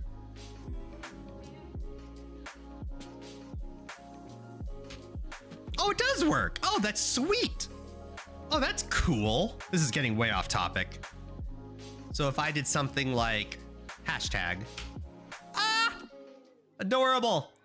All right, that's getting way off topic. I'm sorry. We're gonna print the character dot. Okay, so here's what I think we're gonna do. We have the map. All right, create a map, done. Now, we're not done. Fuck. We need to make walls. Okay, this is going to be easier. When I'm writing, I love to hear jazz-themed music. Calms my head perfectly. When I'm writing, I love to hear jazz-themed music. Calms the head perfectly. When I'm writing... Is this music, like, non-existent right now? Am I crazy? Oh, it's switching songs. That's why. When I am trying to focus, I focus by... what do I listen to? Honestly, probably this. I like slow piano, that kind of deal. If I do listen to anything at all. Honestly, as much as we don't want to admit it, I think we do learn the best by having no volume in the background at all. I think, Oh, that's my femboy. Okay, ignore that. Sorry. We had Ghost Redeem. My bad. Oh, for those of you who haven't seen this before, look at this.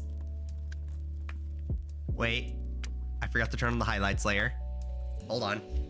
Hold on. Oh, no. Ghost is too transparent. Hold on. We're going to fix this live. Ghost is a little bit too... See, when it's over a black background, it works, but it's a little bit not transparent enough. Let me just... Or too transparent. Let me just... There we go. Now we're ghosty goo. Now how does that look with the background? That's fine. I think that's okay. How's that for ghost goo?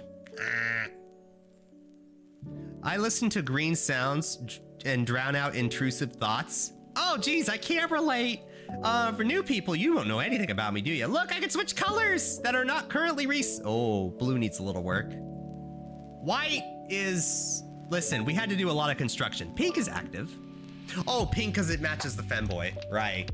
Right. But we mess around a lot with colors. I listen to green sounds, haha, drown out the intrusive thoughts. Oh, Jazz is too complex, steals brain's processing power. True. Made, chat, you get this for 2 seconds, okay? You get this for 2 seconds. Enjoy it while you can, all right? Gary, the bow goes around the waist. I know, I've been told, all right? You little son of a bitches. Okay, so what are we doing now? We are trying to make the wall. Okay, so now that we have our dots, right? Ooh, nope, never mind. So now that we have our dots, right? The goal now is I want to take that 10 by 10 grid of dots and surround it with the hashtag symbol. That's the goal. Now, how would I do that? I think that's going to be simpler because all that means is that I can just take individual vectors and define them as hashtag symbols, right?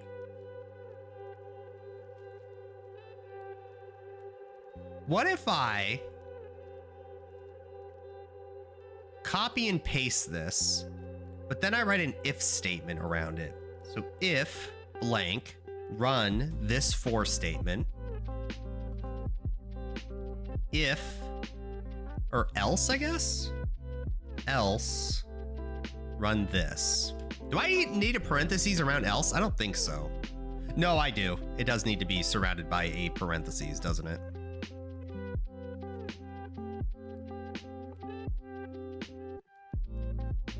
I think that's how you would define it.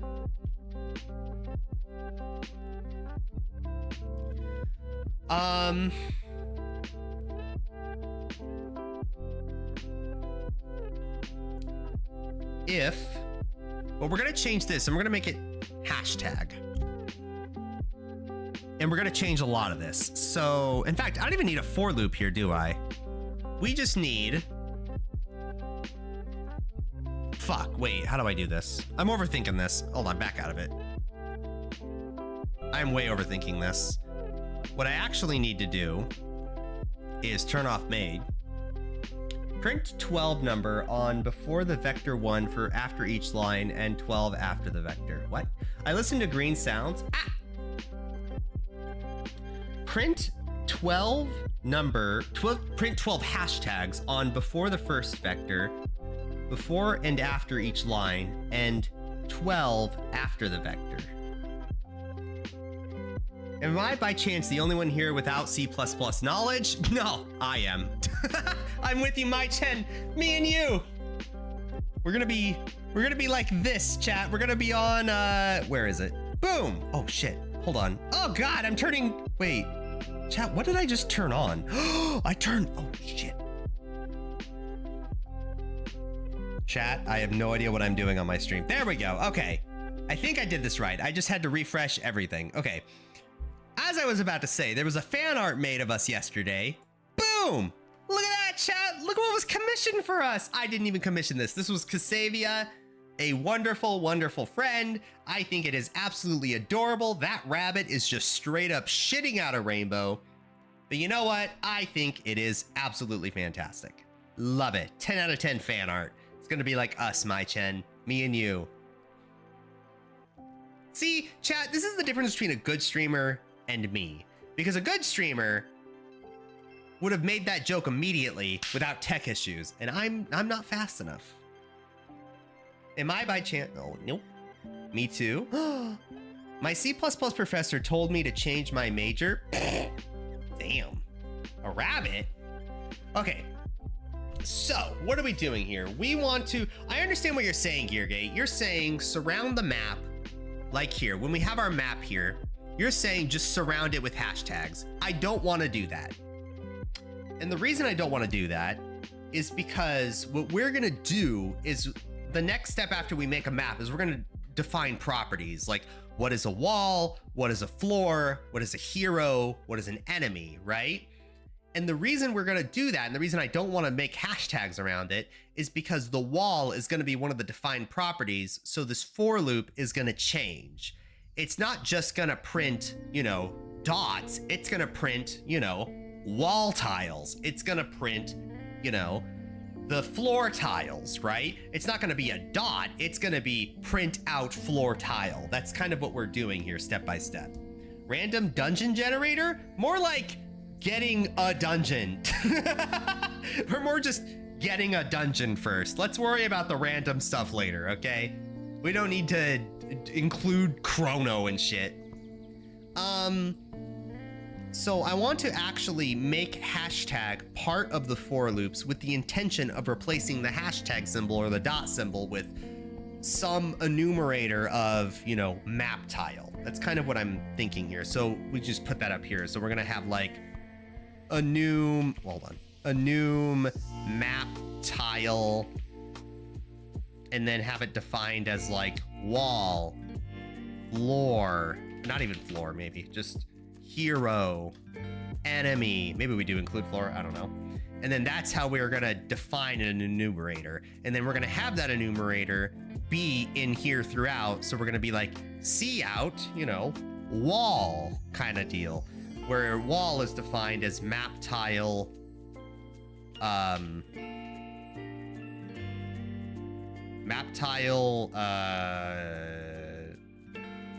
lock equals wall or something like that. I don't know how this would even work, but map tile was not declared in the scope. What? Anyway, that's gonna be the logic behind it anyway. That's kind of my thought process behind why I don't just want to print a layer of hashtags, you know?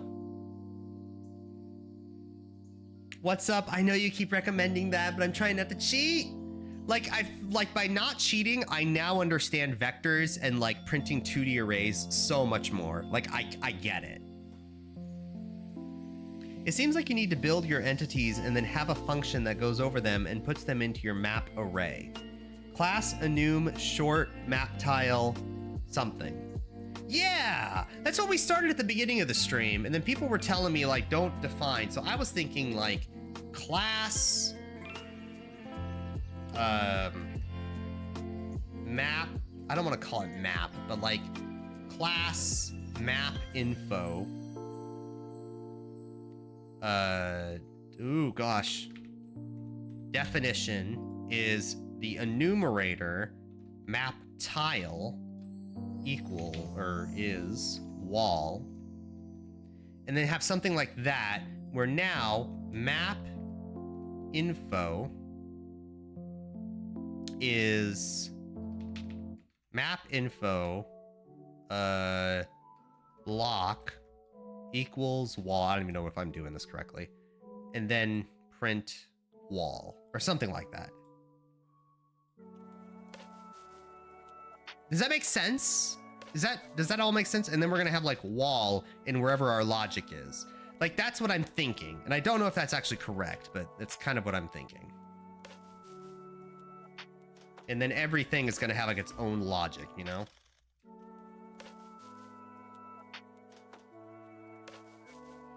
A numerator walks into a bar and asks the bartender, "Can I get a count of how many people are in here?" The bartender looks around and says, "Sure, it might take a while. We've got a lot of integers in different states of inebriation." The classic. That'll get you laid, chat. But tis. Are you familiar with how old CRTs displayed the image? All I know is that Super Smash Brothers fans cream their pants at the thought of it. Class, tile info, enumerator type. Yeah, that's what we're doing. Sigh? Oh no, you guys are starting to sigh at me? Okay, bear with me. Okay. So before anything else, let's define how we're gonna print. Let's think. When we see out this, at what point are we gonna have like probably an if statement saying if it's the very first thing, if I is equal to 0, we print. Or if I is equal to like 10 or 9, we print hashtags. So I think what we do, if map I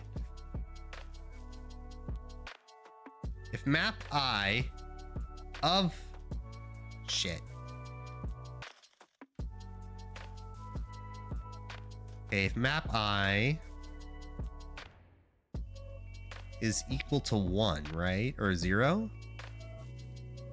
Position 0 and Y0 are both fine here. Oh no, it is 0. If I and I is equal to 0. Ooh, I don't even know if that if statement makes sense. Well, it runs. Then run cout std cout. This will be wall later, but this will be hashtag.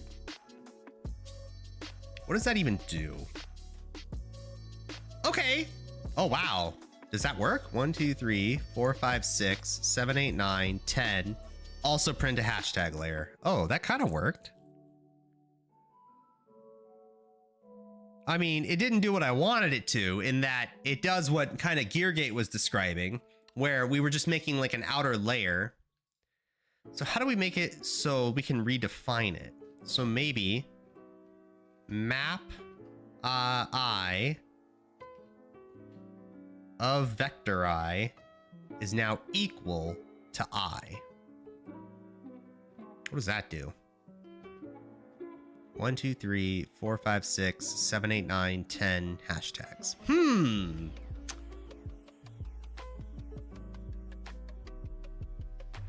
It's only doing it for the first row.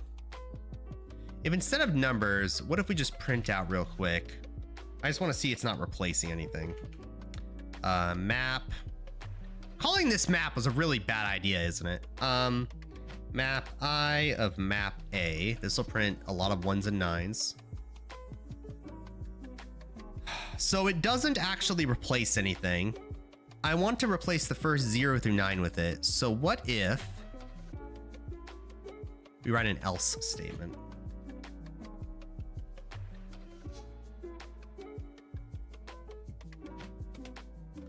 Doesn't work. Expected primary expression before. Oh, do we need curlies? Okay, this doesn't print anything. So the else statement doesn't work. Do I just have else and nothing else? Based. Okay, still doesn't work. So if else doesn't work, how do we make it so that the first ones are always replaced? Well, we could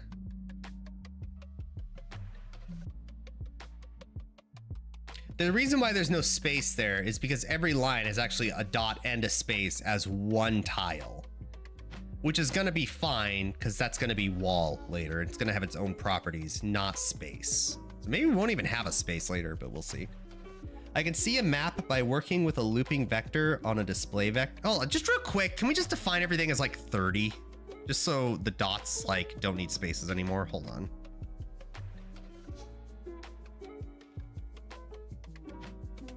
Is this gonna look better? Oh, that's so much better. Okay, geez, we have a real map now. Okay. Oof, maybe like 20, 25, 20. Just so I have like, you know, time. Also, this needs to be a variable. Okay, woo, an actual map, geez. I can see a map by working with a looping vector on a display vector. I can see a map by working on a looping vector in a display vector. Map 1, 1 is going to be 0 before the inner loop has had a chance to run.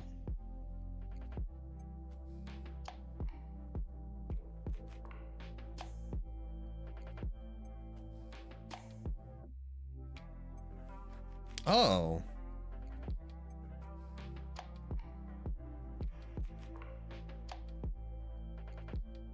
Why do we even have this? What was even the point of this? Oh, because we want to eliminate the first line. Right. So if we have, instead of instead of a dot, we just print out, you know, map I of A. It's going to print the numbers 0 through 20, right? It looks bad, but we have like 19 and shit in there. So this is just double digits. But it's actually not getting rid of the first set of the digits 1 through 19, right?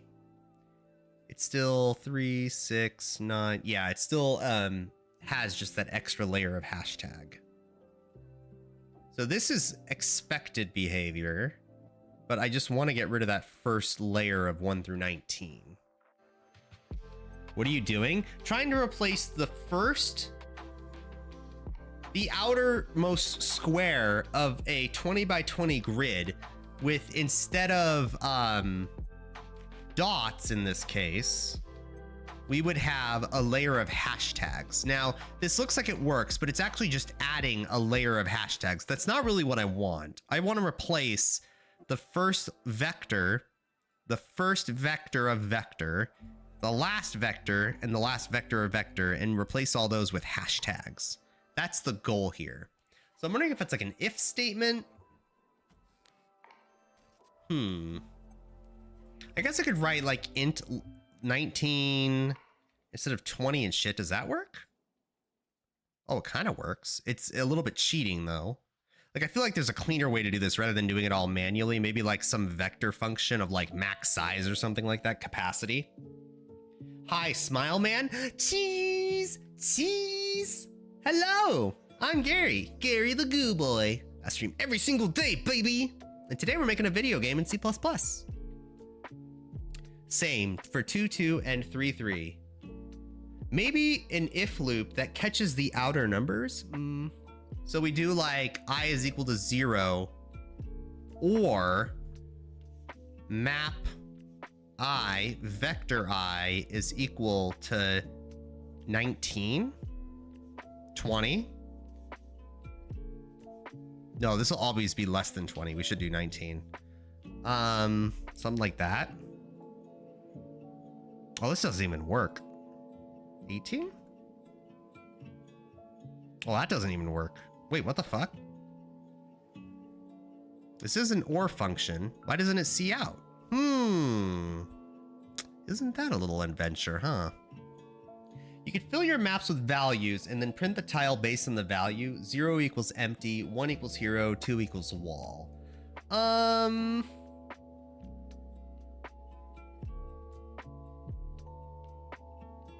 Yeah, we're gonna work on, again, we don't need to work on properties yet. We need to understand like the basics of like making a map. But then again, maybe I am making this too complicated. What if instead of all of that, I did this wrong. What if instead of all of that, we instead just move on to identifying properties and then changing shit on our thing? Maybe that's the way to do it. So let's say we've successfully created a map. Let's do that. Let's define properties. So we have our enumerated map tile. Yeah, we have our enumerated map tile. Is this a way to do it? So if we define a class as, I think we just put map info, right? We don't need anything else when we use a class name. So we're going to define map info as defined as, we'll say map tile, map given, and we call it wall. Does that work?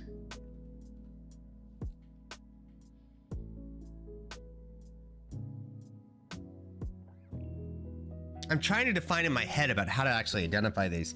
So we have an enumerator in a class. I think it has to be like this, right? Map I of 0, integer. Oh! Well, that's just the answer. I guess that makes sense, huh? I guess I did overthink that. All right, we'll worry about that later. Let's worry about properties right now. Thank you, What's Up. I can tell What's Up is getting frustrated with my misgivings when it came to this for loop here. We learned, chat. Hey, one step at a time. We all got to start somewhere. So we have our enumerator inside of a class. We have to do that, right? We can't just have like an enumerator in our main function, right? And we want it defined as a class because if we just have an enumerator, this is basically just like the prefix to a switch function, right? Or a switch, right? This is just an integer. There's no values here. Whereas we can define a wall outside of here, right? So let's say we make a function, right? It's function character return a return what do we call it? Return an icon, return a char, and the input is going to be an integer, where the integer is the enumerated wall, floor, hero, enemy. And this function is gonna be char return a character defined by an int, and we'll say if A will return, like if wall, trying to think about how to define this. Return B, or return hashtag. We'll return that. Return the character hashtag.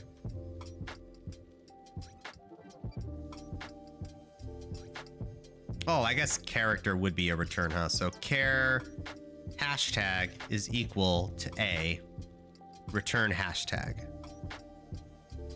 Then C out, or then we guess we can call the function. We're gonna C out the function return a character wall. This, in theory, should return a bunch of hashtags. That didn't work. Do we just single string it like a string? Is that what I have to do? Wall was not declared. Okay.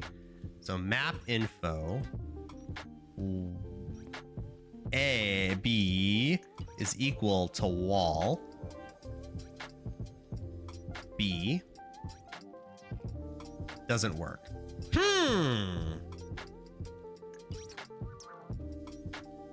Hashtag is character.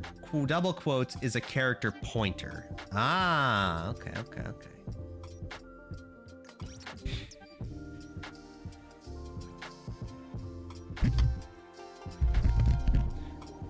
Character tiled a character Map info, map tile, tile. Return a character. So return a character here is what you're saying, which is map info, double colon, map tile, wall. Is that how that works?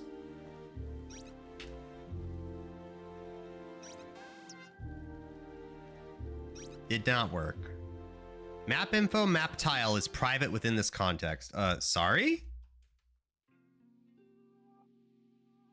Primary expression before wall. That's a function prototype. Well, this is the prototyped function. This is the function. The two sides of this chat, emotes and actual help. It's all good. We learn together.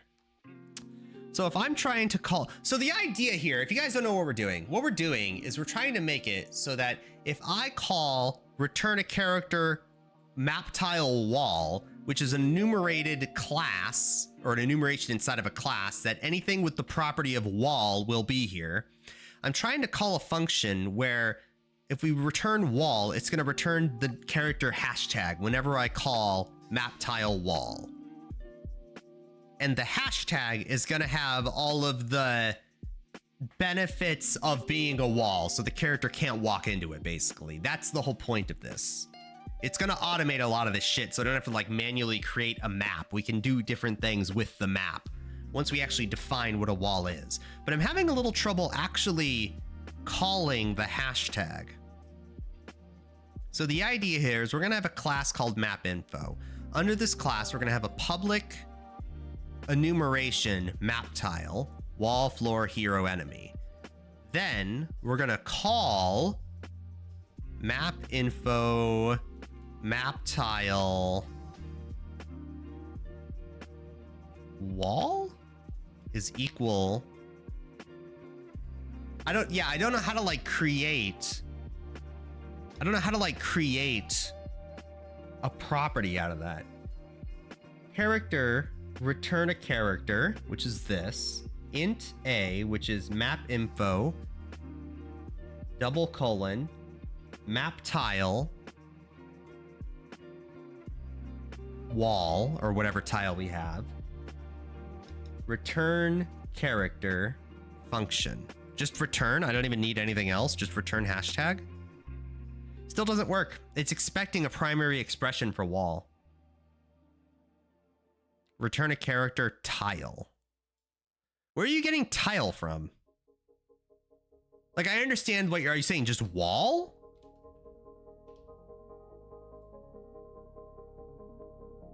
Expected primary expression before wall. That still doesn't work. Like map tile?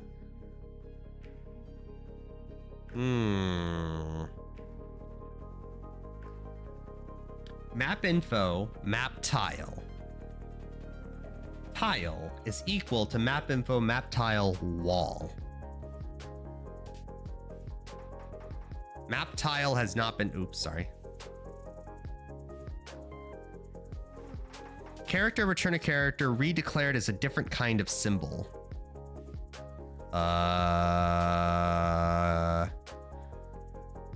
Okay, so I get this. What you're saying is that under the class map info, under the enumeration map tile, we have wall. So anytime we ever use the wall, it incurs certain things we need to define later. Like you can't walk into it, right?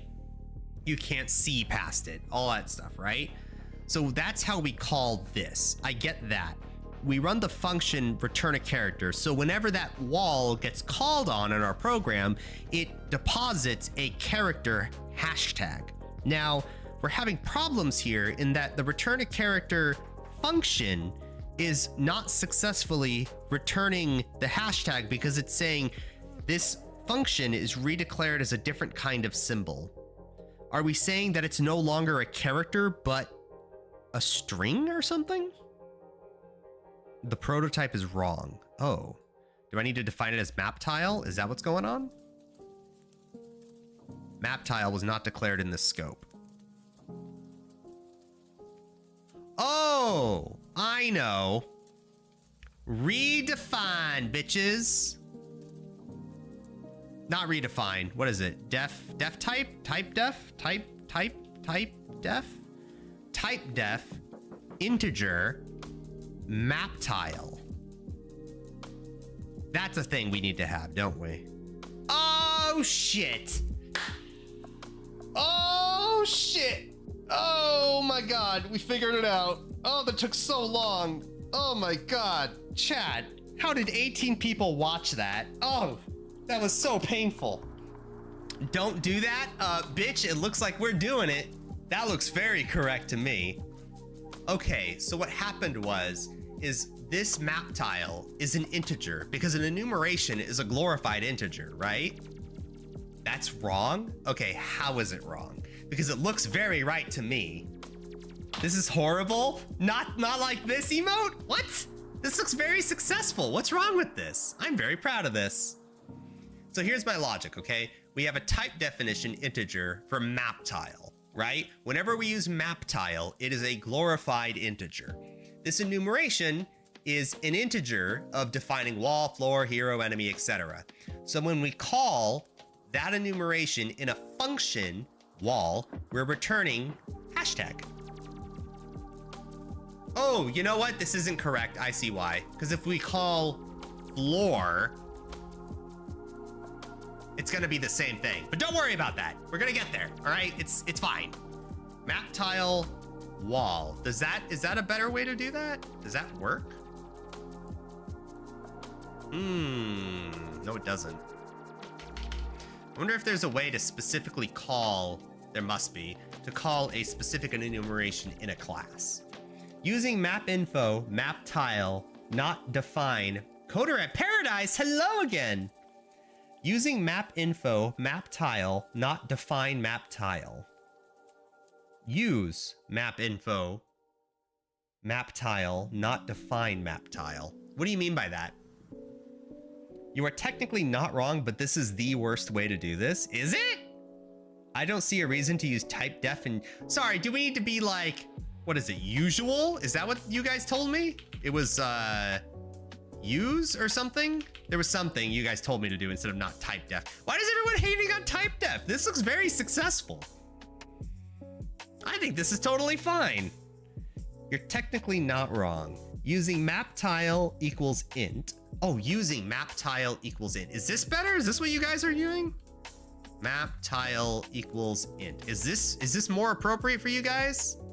It does the same thing. You refer to map tile by map info, map tile. Please don't. Oh, we got disagreements in the chat. Okay. You need to calm down. We get it. You know code. Well, no, it's fine. What's up is cool. Bye bye Bozo. You've both been here just as long, I think. I know, but actually, no, that's not true. Bye bye Bozo has been on my channel for like 2 years. It's been here a long time.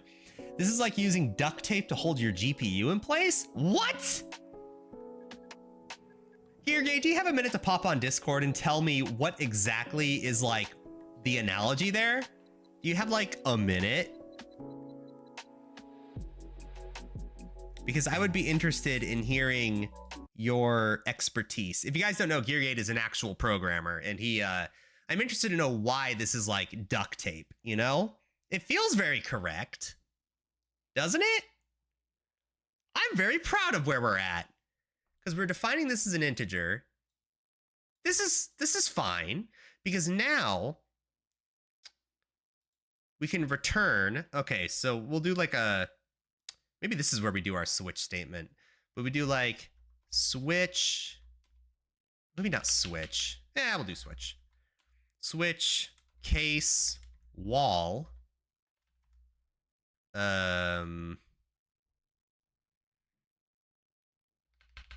Is it case wall colon? Is that what it is? Return hashtag. Doesn't work. Expected. Oh, it does need that. My bad. Switch. I'm cooking right now. Sorry. No problem. No issues at all. Map tile, map info, tile. Oh, wait, hold on. Who else is in my voice chat? 1 second, I can't hear you. Okay, It's say that again. me. It's me, Andrew. Andrew in chat. Okay. So everyone's arguing right now about what I'm doing. So explain to me how I goofed this. So the problem is now when you call a return HR with a wall, you actually pass when you declare return HR and pass map tile in it. You actually now passing int and not type you declared. So you declared your map tile with another type. And if you want to use your actual type, you need to write map info using map info column map tile. Yeah. And Okay, it will so what you're export its saying, what you're saying code. is I'm doing a very inefficient programming where I shouldn't be messing around with like defining types and everything. It would be better if I just had like in the main program some enumerated map tile there. Problem is you declared two types, which is both called map tile. One is int and another is map tile itself. And now it is really confusing. Yes. Okay, so you're saying, okay, now I'm confused. So you're saying map tile and int shouldn't be defined that way? Like what's wrong with the using map tile equals int? Problem is now your function accepts int, and when you're trying to call function, you're passing not int, and you pass map tile. The map tile is not int because we Oh, declared it as num. It's different types, but they called same name. okay, but why but I have to define it as integer in order to pass it into a function, don't I? When you declare a function, write it as map info column map tile. Wait, This I'm way sorry. you Can you say that one will more not. time? I was reading chat. So you can see in 23rd line, you calling function as map info column map tile column wall. Mm-hmm. You can grab first part, yes, and declare it as a type when you call function. Okay, so can you say that one more time? The accent is a little heavy for me. So when I call map info map tile wall, there's a better way to call it. Declare it as return a car map info column map tile, and not just map tile. But but later on, when I have the program expanded, isn't this safer to do it my way? Because what's going to happen is we're going to call walls, floors, hero, enemy. And as we move throughout the map, don't we want to call it like that? Don't we want to be super specific about what exactly we're calling? Which is why I want the wall at the end. This is what I wanted to say. You just you need to qualify map tile in function definition Oh. as well. Yeah. Okay, so Just down put map here, sorry, info where column map I know it's tile. going to take a second for stream to catch up, but like where I'm highlighting, that's what I need to change. Yes, and in line 11 as well. Line 11 as well. Okay, what am I changing that to? Append map info, prepend map info column. Map Yes, info here. map tile. Yes, map tile. Okay, so map info map tile, and I do that for each call of the function. No, only in function definition. Okay, that's fine. And then I can drop the using map tile equals int sign. Mm-hmm. So now when I call it, it doesn't. Oh, sorry, because I'm a dumbass. Excuse me. Now it should work. Now it should work. Oh, that does work. Okay. So that's what you guys were like freaking out about when I was typing that in, because it was just it. What is the risk if I do that? I know Geargate was just saying like defining types is when your code gets too big, but that's too wide. So what is the danger there though? I mean, danger is what you declared two different types, and you were treating them as one type. Wait, yeah, So what's the was problem with that strange. though? Like is it like a problem with like overloading functions later or something? So the problem is this is part of why C++ is not really good. Problem Oh, is a C++ enum as hater. Okay, go on. problem is enum as a type can be converted into int Mm-hmm. without you noticing it. So when you constructed enum wall Mm-hmm. in line 21, Yep. you created a type of map tile, but when you passed it into function, it converted into int because you declared map tile as an integer. Oh, okay. And I it get is it. two different types, but they converted between each other. I So this understand. is And that's really, really not good. strange. That's just bad practice in general. Yeah, and C++ made it even worse. I Yeah. understand now. Thank you so much. Okay, is there anything else you want to say before we go? Or before you go, I guess? No, maybe I will Where are you from? Are you say now. Swedish? No, I'm from Russia. Russia? Wait, what part of Russia? St. Petersburg. St. Petersburg. Okay. Prosty mnie mlodszy brat. That's the only Russian phrase I know, and it's from a dumbass weeb song. All right, well, cool. Thank you. Nice. Well, I look forward to it. We should talk about Russia sometime. But you said no politics in. Oh no. Obviously, I would avoid politics, but like culturally, like I love history, so like I would talk about Russia all day. Okay. All right. Well, I'll see you later, alligator. Thank you for all the help, Andrew. Bye. Man, what is it with Russians watching my channel? There's so many Russians. Ever since my channel started, dude, there's Russians everywhere. Maybe it's the time zone or something? Thank you, Andrew. That helps a lot. Jason, every single day, baby. If you want to call things by their names, use classes, not type definitions. Oh, so that's okay. Well, it's a good thing I define this as a class then, because I saw enumerations, but like they were always placed inside of a class. And I was like, okay, well, I guess I'll just do that too. But now I understand. Okay. I understand more as we're making this, why we do certain things. The danger is you start naming everything whatever you want. You're going to make your code more confusing to read because you'll lose track of what type is named that. Oh, it's 6:14 a.m. for me, really early. Well, Andrew, thank you. I appreciate it.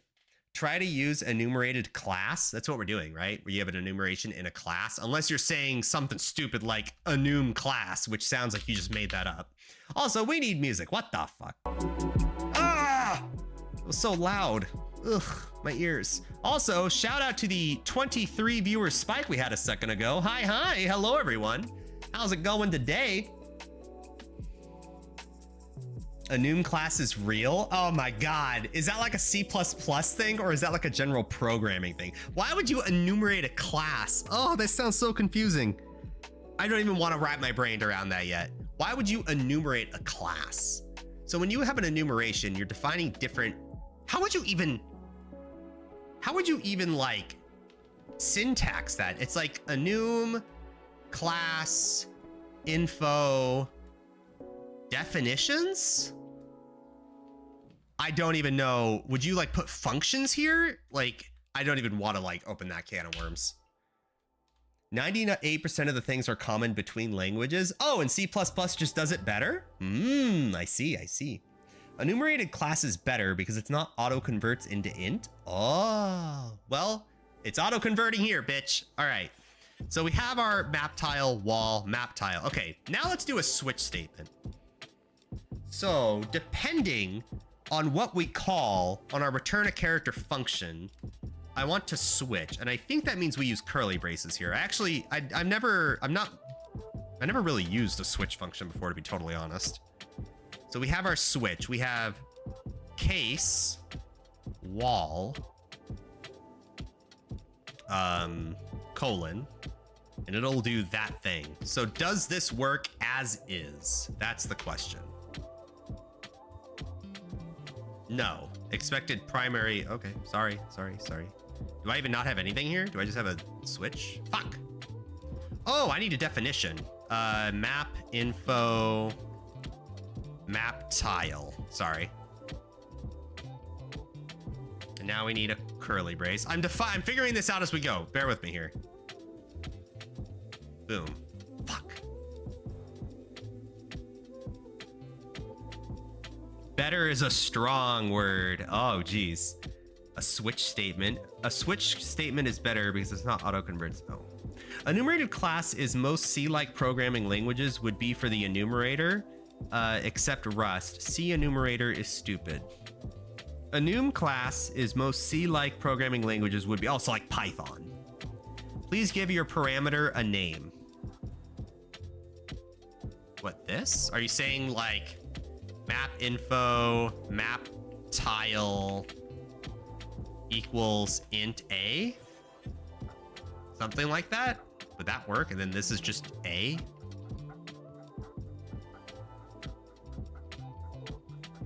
Oh, int a is equal to this.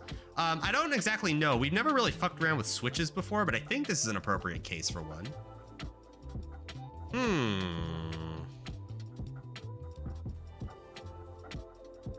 I'm trying to make it based on the switch case, return wall.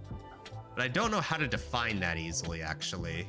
Is it, I thought it would just be whatever info we put here in that we call the function with.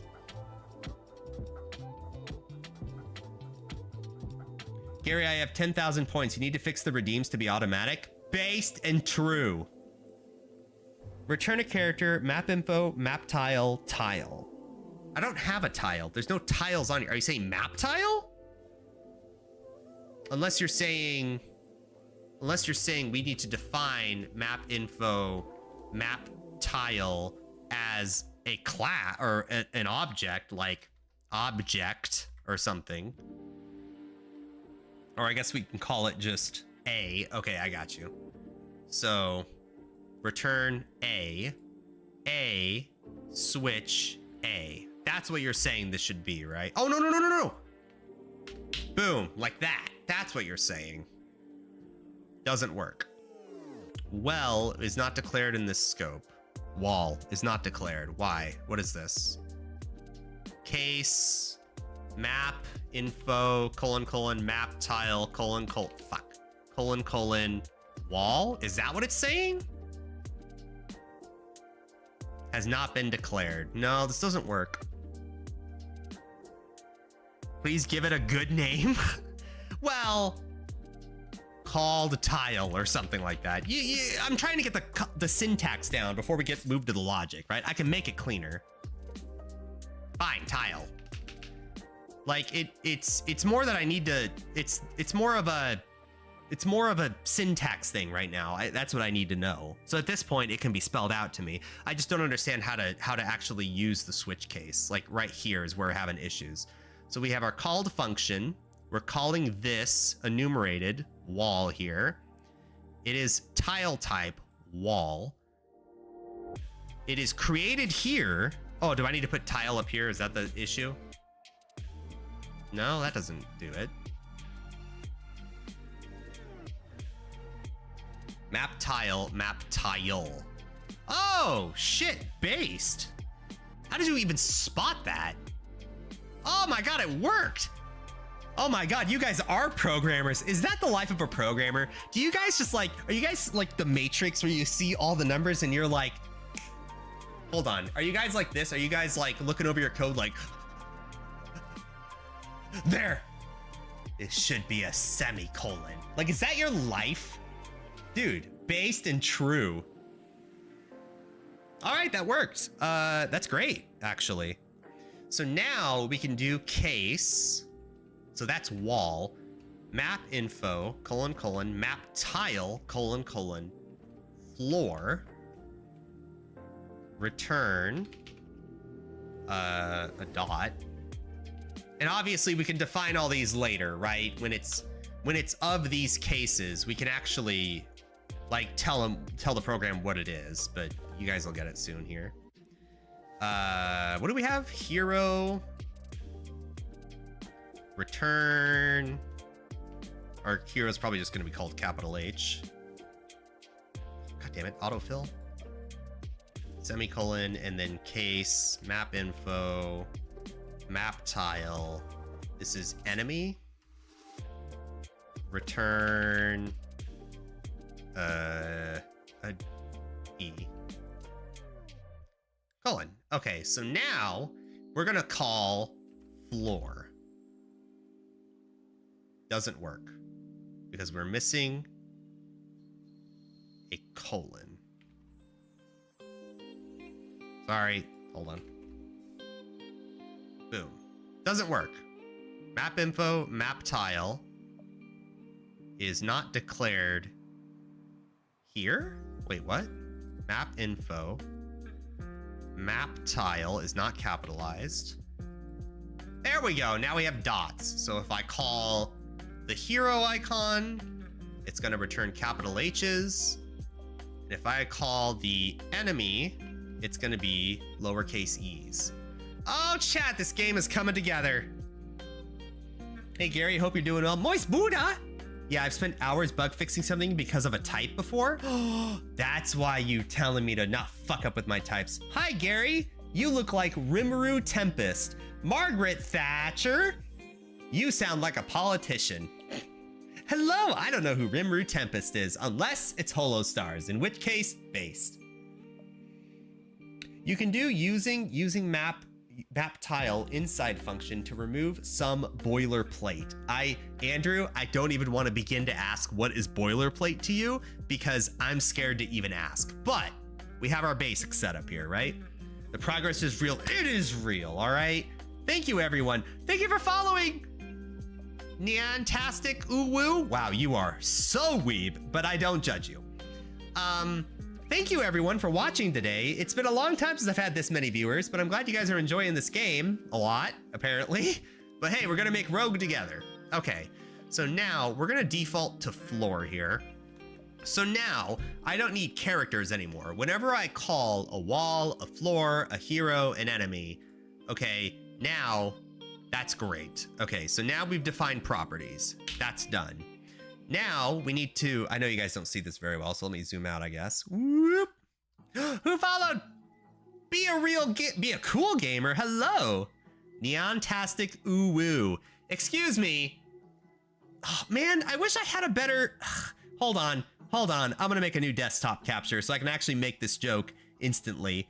We're gonna call this desktop joke. So now, okay, yes, capture the cursor. So now, whenever I call my desktop on my goddamn stream, I can actually make the fucking joke. Okay, now we zoom this out. Timar, thank you for following. And now I can open desktop wallpaper. What's my weebiest background? What is my weebiest? I have some weeb-ass weeb backgrounds. There, that's pretty weeb, right?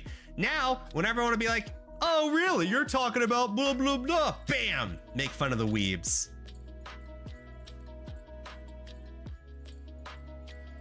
That background. Hey, listen, chat, I just want to make this clear. I don't actually watch anime. I just really like making fun of people who like anime. I'm so sorry. I don't like anime. I don't know what to tell you. It's just not my thing. I like Death Note, I guess. I like Steins Gate.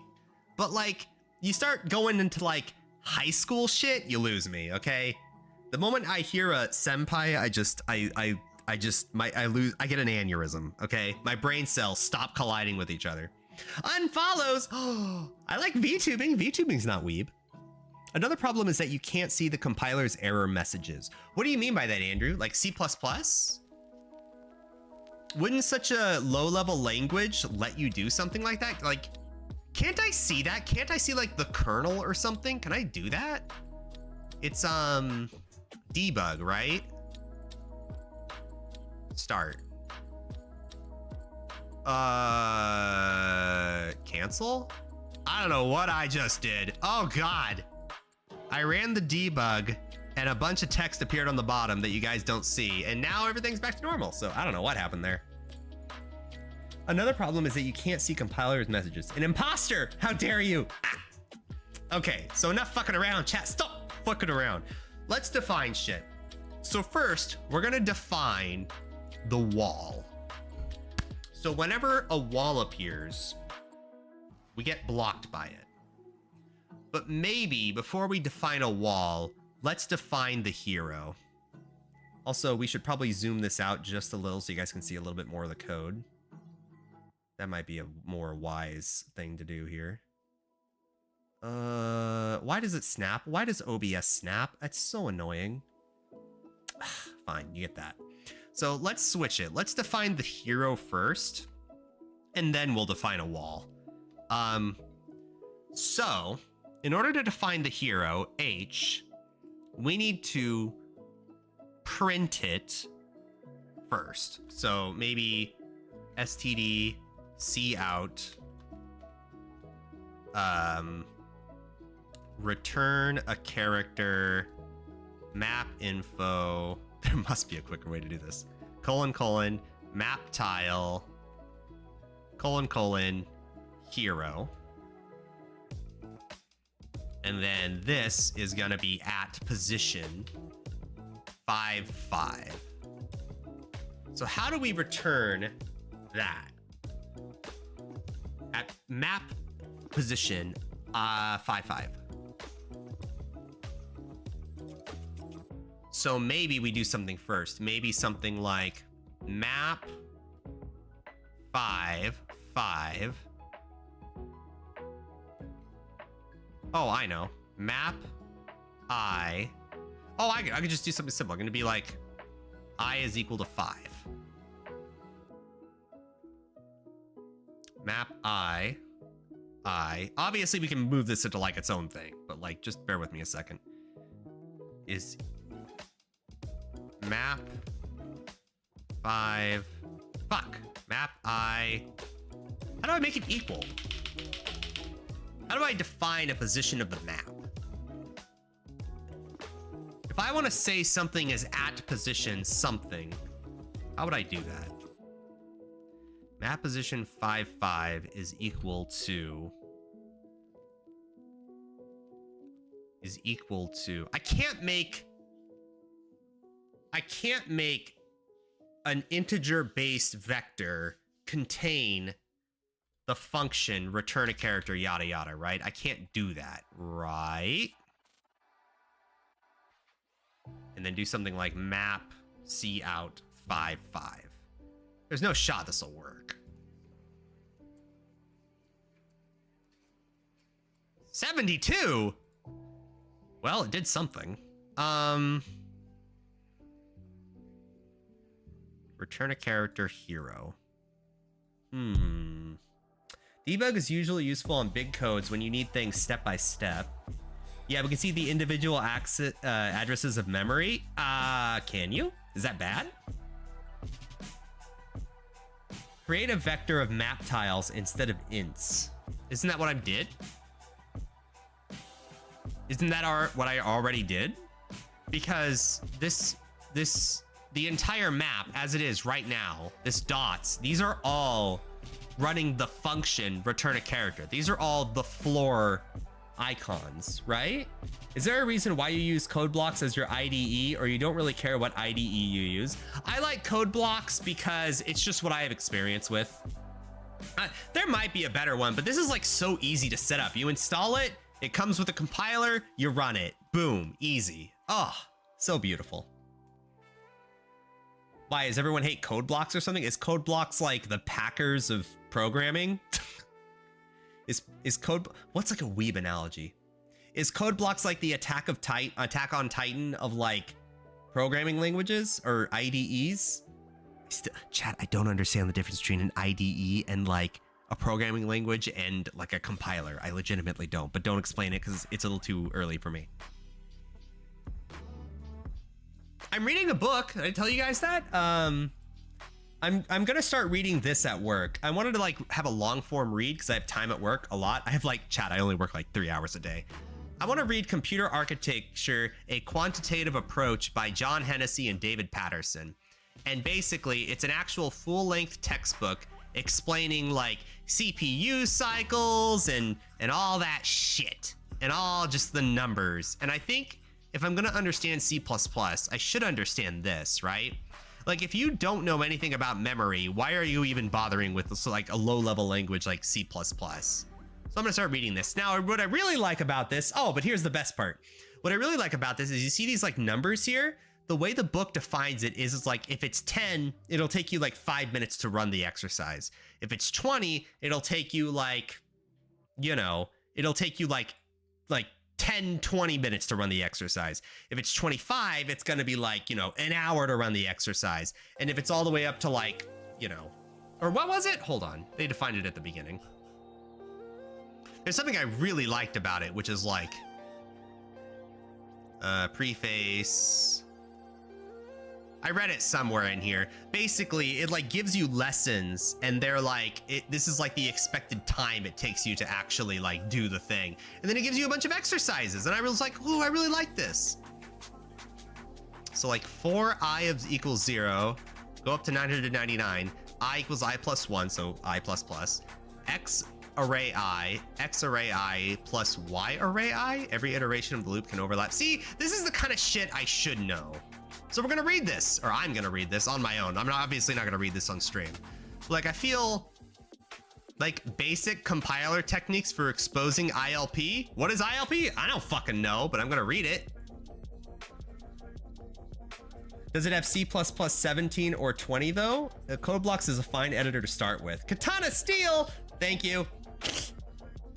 The only thing that hurts me is that white background. Oh, can I change that? Settings, environment. Use an already, bring it on top afterwards. View? Is there a way to change the color of it? Open open containing folder. Colors? Oh, shit. Code completion, docking system. Ew, lewd.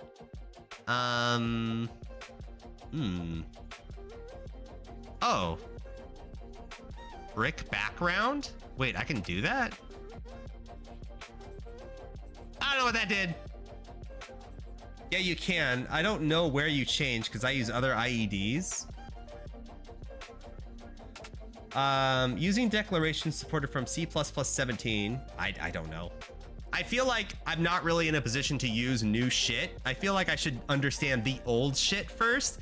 Listen, chat. I am the kind of person where if you make me use a library like Vector, I feel really weird already because I don't entirely understand the encapsulation of that library. And what I'm learning is that a lot of people copy shit in programming.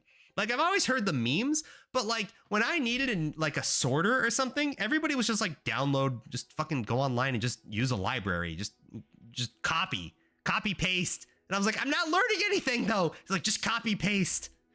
It's like I'm in math class and they're like, wow, trigonometry, this is complicated. And like the teacher's like, oh, just go online and just download the thing that calculates trig. Just go online, we calculate cosine, sine, tangent.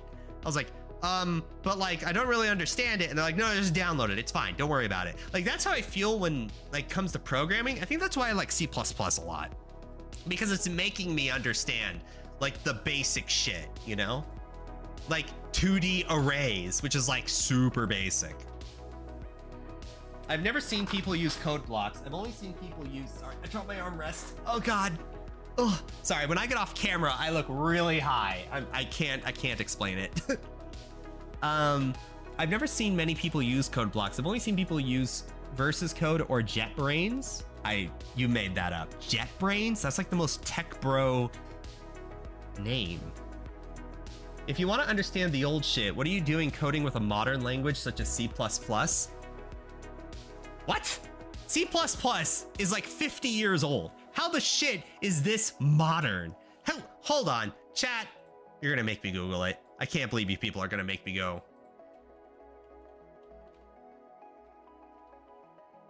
C++ was released in 1985.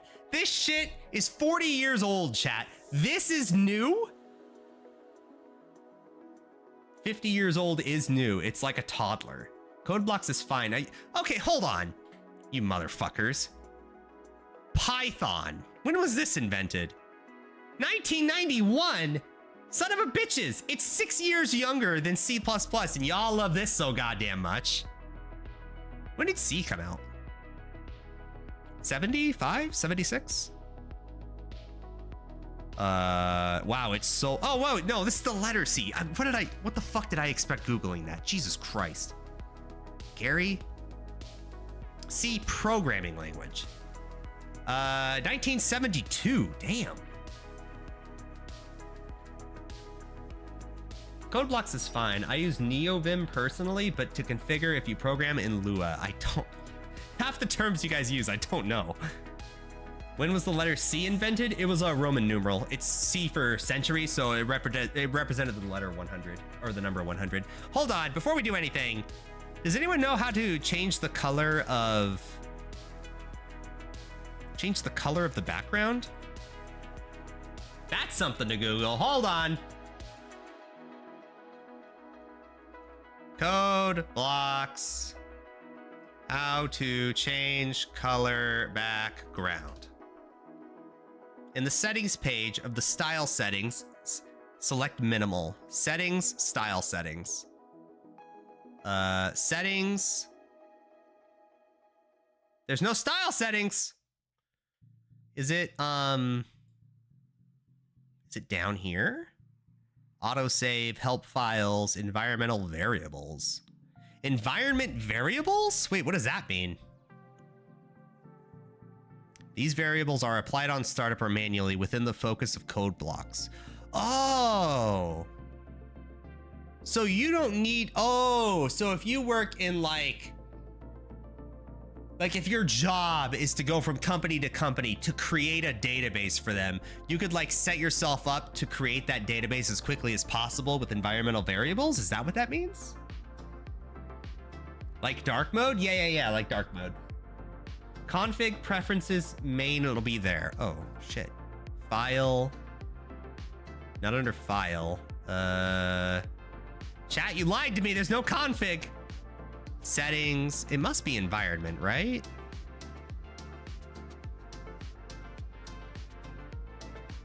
C scope, C++, check Vera++. Files extension. Oh my God, there's so many options. Code blocks games. Huh? Wait, you can play games with code blocks? Docking system. Colors. It must be colors, right? Editor logs. Start here page. Code completion. How do they not know the most important part about... Oh my God, what is this? Comment style. How do they not know the most important part about programming is personalizing it so you're not blinded by flashbangs? I think you should find out what environmental variables are in your book. Thank you. In your book? Excuse me. Oh, you Google your wee little book, you moron. Read your little book. Code blocks how to change background color.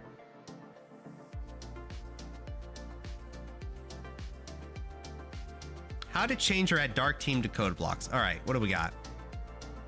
First you need to download some download color schemes. The shit? Oh my God, it's downloading all the way down. It's all, is that all programmers do? Do you just sit at work and you download shit? Why is everything a goddamn download? Why can nothing be just inherent to anything? Everything is fucking...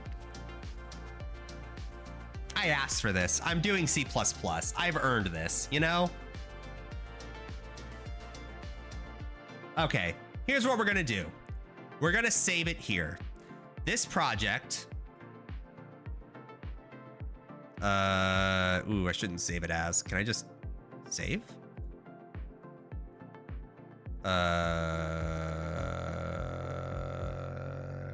Yes? Okay, I don't know what I did there. Anyway, everybody, I am going to be doing a few things off stream. One, I'm going to be changing the IED so you're not blinded by the light. So it's going to be dark mode. Two, tomorrow we're going to be continuing the game. Now that we have a map and we have different like ways to call different images and everything, now we can define those images to mean something. So the goal is tomorrow to probably just finish the game because the map took way longer than I thought it would. So we define what those are and then implement movement as well. And I'm going to read that book. I don't have tomorrow off, but I do have next Monday off because I work for the government and it's Martin Luther King Day in a week. Hey, baby! But remember, I do stream every single day at 4:30 PM PDT, baby! So, 3 hours ago, basically, is when I start streaming. Every day. And if you guys want to keep up with me on a daily basis outside of stream, I have a Discord link below the stream. I am always on there when I'm on my computer, which is a lot. So everyone, have a good night, have a good evening, and as always, I'm gonna give you the goodbye kiss. Now I know what you're thinking. Gary, how good is your goodbye kiss? And the answer is...